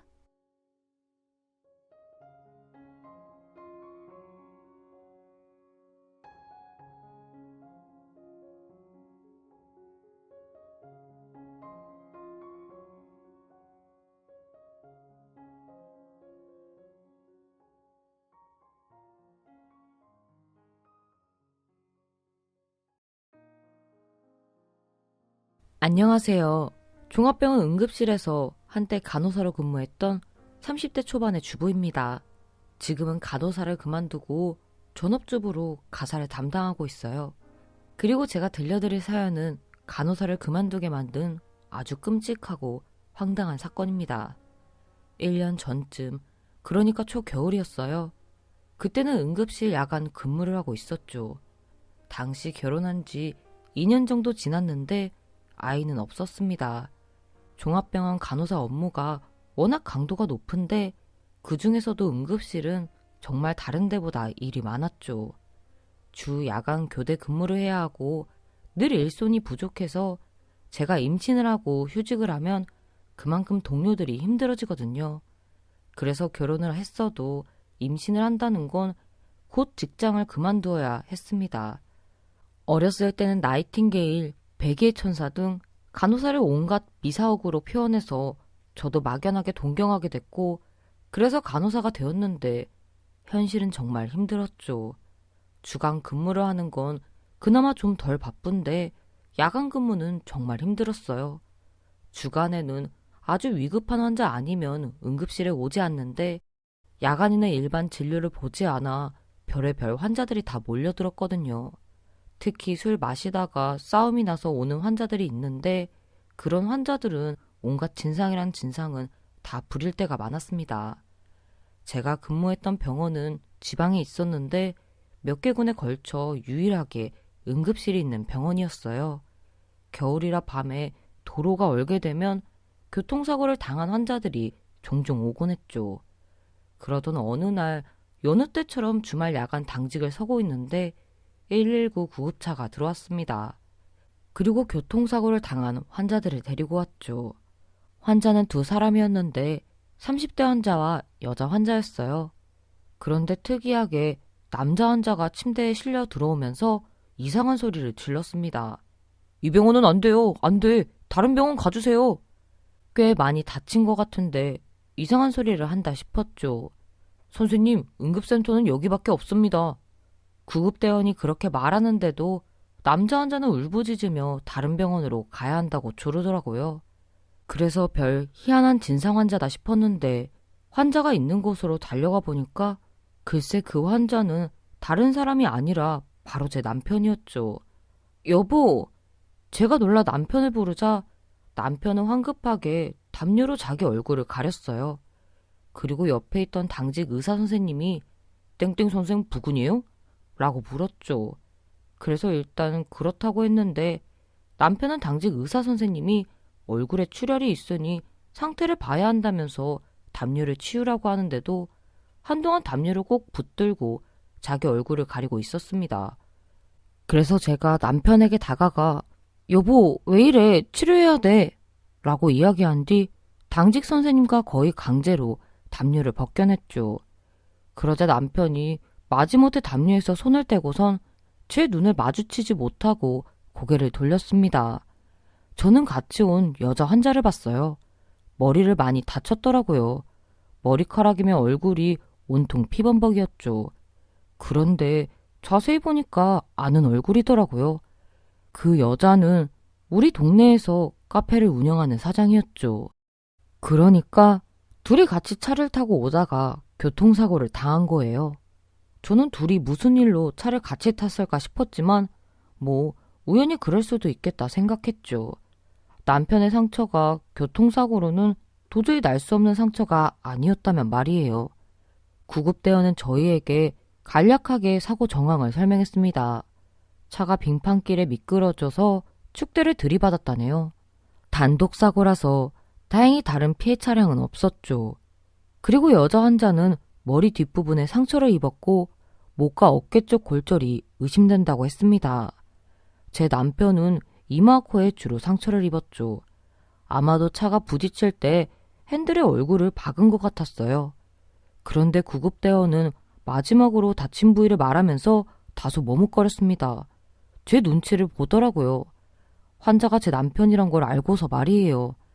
제 눈치를 보면서 당직 선생님에게 저는 거의 안 들릴 정도로 귓속말을 하듯이 얘기를 했죠. 그러니 당직 선생님도 구급대원의 말을 듣고 예? 깜짝 놀라며 제 눈치를 살피셨습니다. 그리고 선생님은 남편의 몸을 덮고 있던 담요를 걷으려고 했죠. 그런데 남편이 아까보다 더 필사적으로 몸에서 담요를 못 걷게 꽉 붙잡았어요. 하지만 당직 선생님은 환자분, 상처에서 지금 피 많이 나고 있어요. 상처 확인해야 해요. 라고 말하며 담요를 마저 걷으려고 했습니다. 그제야 담요를 보니 정말 담요에서 피가 많이 배어나고 있었죠. 그런데 그 부위가 가슴이나 배가 아니라 딱 정가운데 바지 지퍼가 있는 부위였어요. 당직 의사 선생님은 남편의 손을 뿌리치고 담요를 걷었습니다. 그랬더니 남편은 바지와 속옷이 종아리 쪽으로 내려가 있고 그 부위가 그대로 노출이 되어 있었죠. 응급실에 있던 간호사 동료들도 그 광경을 모두 보고 있었습니다. 그러니까 직장 동료들 모두가 응급실의 환한 불빛 아래에서 제 남편의 아랫도리를 적나라하게 보고 있었던 거예요. 아무리 의사, 간호사라고 하더라도 환자의 중요한 부위는 치료에 꼭 필요한 사람만 봅니다. 그런데 치료와 상관없는 모두가 보게 된 것이었죠. 그것도 멀쩡한 상태가 아니라 피가 나고 있는 상태로 말이에요. 저는 깜짝 놀랐습니다. 대체 왜 거기에 상처를 입은 건지 한눈에 봐도 상처가 상당히 깊었어요. 교통사고인데 왜 그 부위에 저런 상처가 났는지 이해할 수가 없었죠. 게다가 바지와 속옷도 왜 벗고 있었는지 말이에요. 당직 의사 선생님은 남편 상처를 확인하고 급하게 수술을 해야겠다고 했습니다. 수술 들어가기 전에 급한 대로 상처 부위를 드레싱하라고 하시더라고요. 그러면서 제게 이렇게 말씀하셨죠. 땡땡 선생, 남편분이라 직접 치료하기 꺼려지면 다른 선생님한테 맡겨요. 하지만 저는 괜찮아요. 남편인데 제가 맡아야죠. 다른 데도 아니고. 라고 대답한 뒤 우선 남편의 찢어진 이마하고 코 부위에 묻은 피를 닦아냈습니다. 그래도 남편은 눈을 꼭 감고 저를 쳐다보지 않았죠. 그리고 남편의 중요 부위도 드레싱을 했습니다. 그러는 중에 의사 선생님이 남편에게 문진을 했죠. 환자분, 거기는 어쩌다가 입은 상처예요? 그게 그러니까 핸들은 둥글둥글한데 그런데 부딪힌 것 같진 않거든요? 그렇다고 금속 같은 거에 베인 상처도 아니고 찍힌 부위가 좀 불규칙해서요. 그게 그러니까. 남편은 계속해서 머뭇거리며 말하지 못했습니다. 그런데 제가 남편의 그곳을 드레싱하면서 보니까 상처 형태가 부딪히거나 날카로운 것에 긁힌 상처가 아닌 걔한테 콱 물린 것 같은 상처였죠. 그래서 저는 남편한테 뭐에 콱 물린 것 같은데요? 여보, 차에 개 태웠어? 라고 물었어요. 그러자 의사 선생님이 제 말을 듣고 저와 같이 남편의 중요 부위 상처를 들여다봤습니다. 정말 물린 상처네? 선생님, 걔한테 물린 거예요? 그게, 아파. 그리고 선생님이 상처를 살피느라 건드렸더니 남편은 아프다며 몸부림쳤어요. 선생님, 제대로 말씀을 해주셔야 해요. 걔한테 물린 거라면 광견병 예방치료도 병행해야 하거든요. 상처가 깊고 세균 감염이 심해서 자칫 괴사가 될 수도 있어요. 그제서야 남편은 진실을 말하기 시작했죠. 물린 거 맞고요. 걔는 아니에요. 걔가 아니면 고양이? 고양이도 아니고요. 그러니까 그냥 좀 치료해주세요. 예? 아파요. 남편은 거의 울다시피 하면서 말을 잇지 못했습니다. 그때까지만 해도 저는 남편이 왜 저러나 도무지 이해를 하지 못했죠. 어쩌다가 하필 그 부위에 그런 상처를 입었는지 또 왜 제대로 말을 못하는지 이해할 수가 없었어요. 그런데 같이 실려온 카페 여사장의 상처를 보면서 곧 이해가 되었습니다. 저는 일단 남편을 수술실로 보내고 옆에 있는 여자 환자를 살펴봤어요.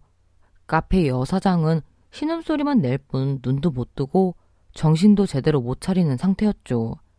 눈에 띄는 상처는 머리 뒷부분, 그러니까 뒤통수가 찢겨 피가 났고 목과 어깨가 어딘가 세게 부딪혀 멍이 심하게 들어있었어요.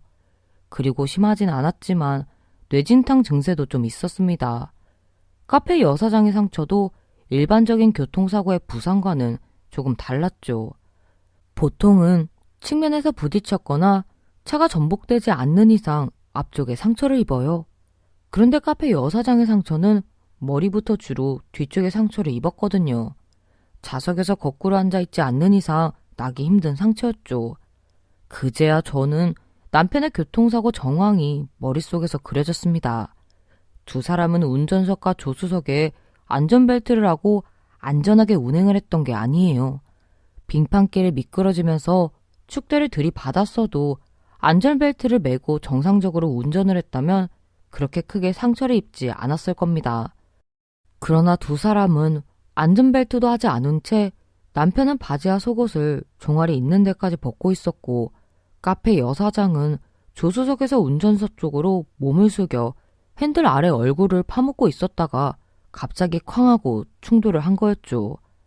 상황이 파악되자 저는 피가 확 거꾸로 솟구쳤어요.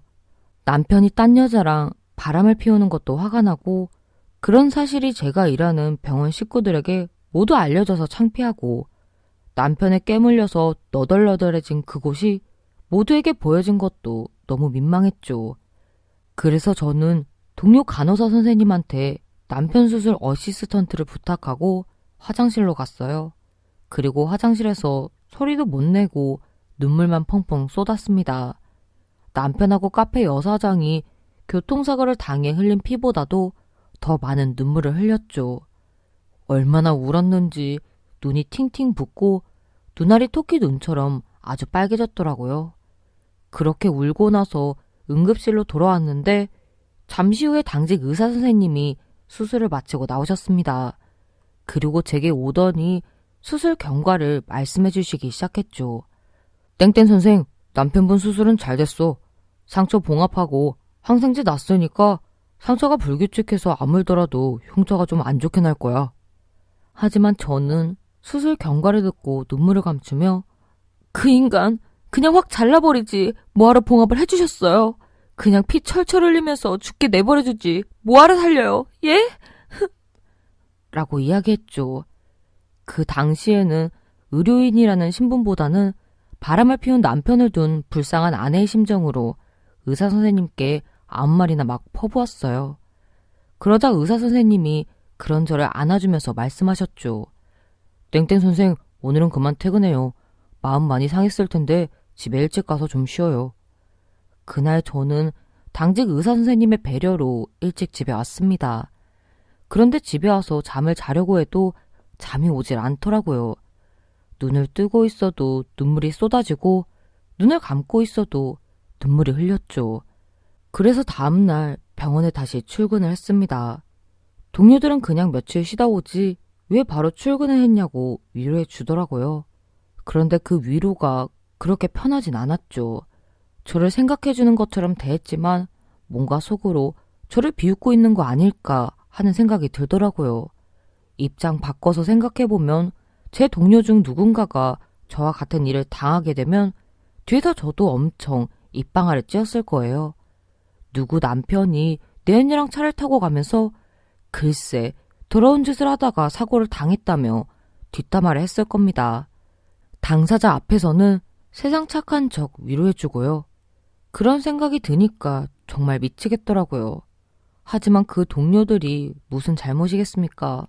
모든 잘못은 두 념놈들에게 있는 거죠. 그래서 저는 남편이 입원해 있는 병실로 찾아갔어요. 남편은 머리에 붕대를 칭칭 동여매고 거기도 역시 정말 꼴이 사나웠죠. 제가 병실로 들어서니까 남편이 저를 보고 화들짝 놀라더라고요. 그리고 제가 남편한테 다가가자 남편은 마치 제가 자기를 죽이기라도 할까봐 두려워하며 얼어붙었죠. 저는 그런 남편을 향해 말했습니다. 당신 바른대로 말해. 언제부터 그년이랑 그런 사이야? 하지만 남편은 이 지경에 이르러서도 말도 안 되는 거짓말을 하기 시작했어요. 여보 정말 미안해. 언제부터가 아니라 어제 처음. 처음? 넌 처음 데이트하면서 차에서 그 짓을 해? 아니 그러니까 전부터 친하게 지냈지. 당신도 카페 종종 들렸잖아. 주말인데 당신은 오후에 출근하고 나 혼자 집에 있기 심심해서 카페에 갔는데 여사장이 같이 저녁이나 먹자고 해서. 저녁만 먹었어? 술은 안 마시고? 그건 그냥 반주 삼아서 조금? 아주 나쁜 짓이랑 나쁜 짓은 다 했구나. 이 빌어먹을 인간아. 여보 정말 미안해. 정말 딱 한 번 실수한 거야. 용서해줘. 그리고 더 이상 진도는 안 나갔어. 이 미친 새끼야. 그걸 지금 말이라고 해? 저는 정말 남편을 두들겨 패고 싶었습니다. 하지만 붕대를 칭칭 감고 있는 환자를 때릴 수도 없고 그냥 손만 바들바들 떨었죠. 그래서 저는 남편을 한참 노려본 뒤에 병실을 빠져나왔어요. 그리고 그때 복도를 지나가는 응급실 당직 의사 선생님을 발견했습니다. 그래서 제가 선생님께 다가가 말씀드렸죠. 선생님, 혹시 저 인간 어제 체해준 거 있나요? 그러자 선생님은 기다렸다는 듯이 이야기를 해주셨어요. 혹시 감염이 됐나 검사해보려고 해둔 거 있어요. 땡땡 선생, 지금 그거 음주운전 때문에 물어보는 거죠? 예, 제가 신고할 거예요. 남편인데 꼭 그렇게까지. 죽이지 않고 살려두는 것만으로도 저 인간은 나한테 감사해야 할 거예요. 저는 바로 경찰에 신고를 했습니다. 응급실에 도착하자마자 체려둔 증거도 확보하고 있다고 했죠. 그러고 나서 저는 카페 여사장이 있는 입원실로 향했어요. 그 여자의 몰골도 처참하더라고요. 목과 어깨 전체에 기부스를 하고 머리는 온통 붕대로 칭칭 감고 있었습니다. 게다가 얼굴도 퉁퉁 부어서 눈도 제대로 뜨지 못하는 상태였죠. 환자 침대에 붙어있는 차트를 보니까 뇌진탕 소견하고 목뼈 골절 소견이 적혀 있더라고요. 심각한 골절은 아닌데 약간의 사지 마비 증상까지 있다고 적혀 있었죠. 완전히 반신불수는 안 되겠지만 전처럼 사지를 정상적으로 쓰기 힘들 수도 있다는 거예요. 그리고 그때 카페 여사장이 눈도 제대로 못 떠서 제가 누군지 알아채지 못하고 그저 담당 간호사인 줄 알고 말을 건네기 시작했습니다. 선생님, 팔하고 다리 감각이 이상해요. 힘을 주려고 해도 잘 가지 않아요. 특히 허리 아래쪽은 아무런 감각이 없는 것 같아요. 그래서 제가 그 여자의 아랫도리를 살펴봤는데 이미 기저귀에 묵직하게 소변을 본 뒤였죠. 소변 보셨네요. 저는 여자에게 아무렇지 않은 듯 말했어요. 예? 저는 몰랐는데요. 저 소변 보는 줄 몰랐어요. 어떻게? 저 이제 저도 모르게 오줌 싸고 그렇게 되는 거예요? 예? 평생 기저귀 차고 다녀야 할지 몰라요. 본인 의지와 상관없이 오줌을 질질 흘릴 수도 있고요. 그리고 남자랑 그 짓도 못할 거예요. 기저귀 차고 다니는 여자랑 하고 싶겠어요? 남의 남자랑 더러운 짓 하다가 천벌 받았다고 생각하세요. 예? 지금 누구세요? 혹시 땡땡 간호사? 그래 나다. 아주 꼴좋게 됐다. 링거에다가 확 다른 거 주사해서 확 그러고 싶지만 너 같은 거 그래서 뭐 하겠어. 내가 의료적으로는 널 어떻게 할 순 없지만 태어나고 나면 아주 법대로 할 거야. 법대로. 그 여자는 제 말을 듣고도 저한테 미안하다 이런 말은 한마디도 않고 오로지 자기 마비 증상에 대해서만 하소연했어요. 저렇게 이기적인 심보니까 아주 뻔뻔하게 남의 남자랑 그런 짓을 하고 다니지 않았나 싶네요. 그 사건이 있은 후 저는 남편하고 이혼소송 절차를 밟았습니다. 물론 카페 여사장한테도 위자료 소송을 걸었죠. 그리고 병원도 퇴직을 하려고 했어요. 남편의 그런 꼴을 동료 선생님들한테 다 보이고 병원을 그대로 다닐 수가 없더라고요. 그래서 사직서를 들고 마지막으로 병원에 찾아갔습니다. 그때 응급실 당직 의사 선생님이 저를 붙잡았죠. 땡땡 선생 가지 마요. 땡땡 선생이 잘못한 거 하나도 없는데 왜 병원을 그만둬요. 창피해서 어떻게 다녀요. 병원에서 모르는 사람이 하나도 없는데. 부끄러운 건 남편이지 땡땡 선생이 아니잖아요. 그리고 이혼한다면서요. 그러면 이제 남인데 어때요. 의사 선생님은 저를 한사코 붙잡으셨어요. 하지만 제 결심은 확고했죠. 그렇게 병원을 그만두고 한동안은 이혼 소송에 바빴습니다. 그리고 몇 달 뒤에 소송 절차가 다 마무리됐죠. 저는 다시 다른 병원 자리를 알아볼까 하다가 그동안 너무 일에만 매달려 살아왔구나 싶어 당분간은 쉬어야겠다고 생각했어요. 그동안 못 간 여행도 다니고 바빠서 미뤄왔던 하고 싶은 일도 하면서 여유를 가지려고 했죠. 그런데 그 무렵 당직 의사 선생님한테 연락이 왔습니다. 자신도 제가 병원을 그만두고 나서 얼마 지나지 않아 퇴직을 했다고 하더라고요. 그러면서 지금은 잠시 쉬면서 시골에 작은 의원을 차려볼까 물색하고 있다고 했죠. 그리고는 자신이 병원을 차리면 저보고 병원 수간호사로 올 수 있냐고 물었어요.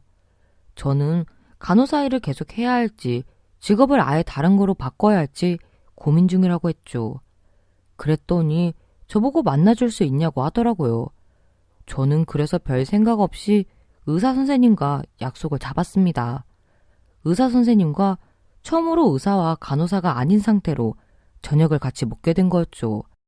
같이 와인도 한잔하면서 도란도란 얘기를 나누고 있는데 시골에서 의사를 하겠다는 얘기를 들으니까 정말 마음이 따뜻한 분이라는 생각이 새삼 들었어요. 그런데 의사 선생님이 말을 하다가 말고 잠시 머뭇거리더니 제게 뜻밖의 말을 했습니다.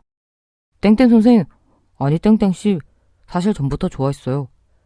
의사 선생님이 제게 사랑 고백을 한 거였죠. 의사 선생님은 여태 제대로 된 연애 한번 못 해본 분이에요. 병원 일이 워낙 바쁘기도 하지만 다른 선생님들은 흔히 중매로 제때 결혼을 하거든요. 그런데 그분은 그런 게 체질에 맞지 않아서 시도조차 안 했다고 하더라고요. 아마도 본인이 뜻했던 의료시설이 낙후된 시골에서 봉사하듯이 의사생활을 하겠다고 하면 의사라는 간판을 보고 온 여자들이 좋아하지 않을 걸 본인 스스로가 알고 있었던 거죠. 그런 마음 따뜻한 분이 저를 마음에 두고 있었다고 했습니다. 제가 전 남편하고 결혼을 한다고 했을 때도 엄청 속상해서 결혼식 끝나고 혼자 엄청 술을 마셨다고 하더라고요. 그런데 제가 결혼해서 행복하게 살지도 못하고 그렇게 이혼을 하게 되니까 정말 마음이 아팠대요. 그래서 저를 또 놓치고 싶지 않아 용기를 내서 고백을 했다고 했습니다. 그 뒤 저는 의사 선생님과 자주 만나면서 마음을 조금씩 나눴어요. 저도 의사 선생님의 따뜻한 마음의 온기를 천천히 느끼기 시작했죠. 지금은 그 의사 선생님이 저의 남편이 됐습니다. 종합병원 응급실 간호사를 하면서 꿈도 못 꿨던 임신도 하게 되었죠. 아이 낳고 조금 여유가 생기면 남편 혼자서 운영하는 시골의 작은 병원에서 남편을 도와주려고 해요. 전 남편은 자동차 턴을 잘 못해서 축대를 들이받았지만 저는 그 사고 이후 인생의 턴을 제대로 해 행복의 길로 접어들었네요. 신은 인간이 이겨낼 수 있는 시련만 준다고 합니다. 요즘 같은 시기에 다들 많이 힘드시겠지만 희망을 잃지 마시길 바랍니다. 오늘의 사연에 여러분의 소중한 댓글 참여 기다리면서 구독, 좋아요, 공유는 물론 알람 설정도 부탁드립니다. 그럼 오늘의 사연도 함께 읽어주셔서 감사합니다.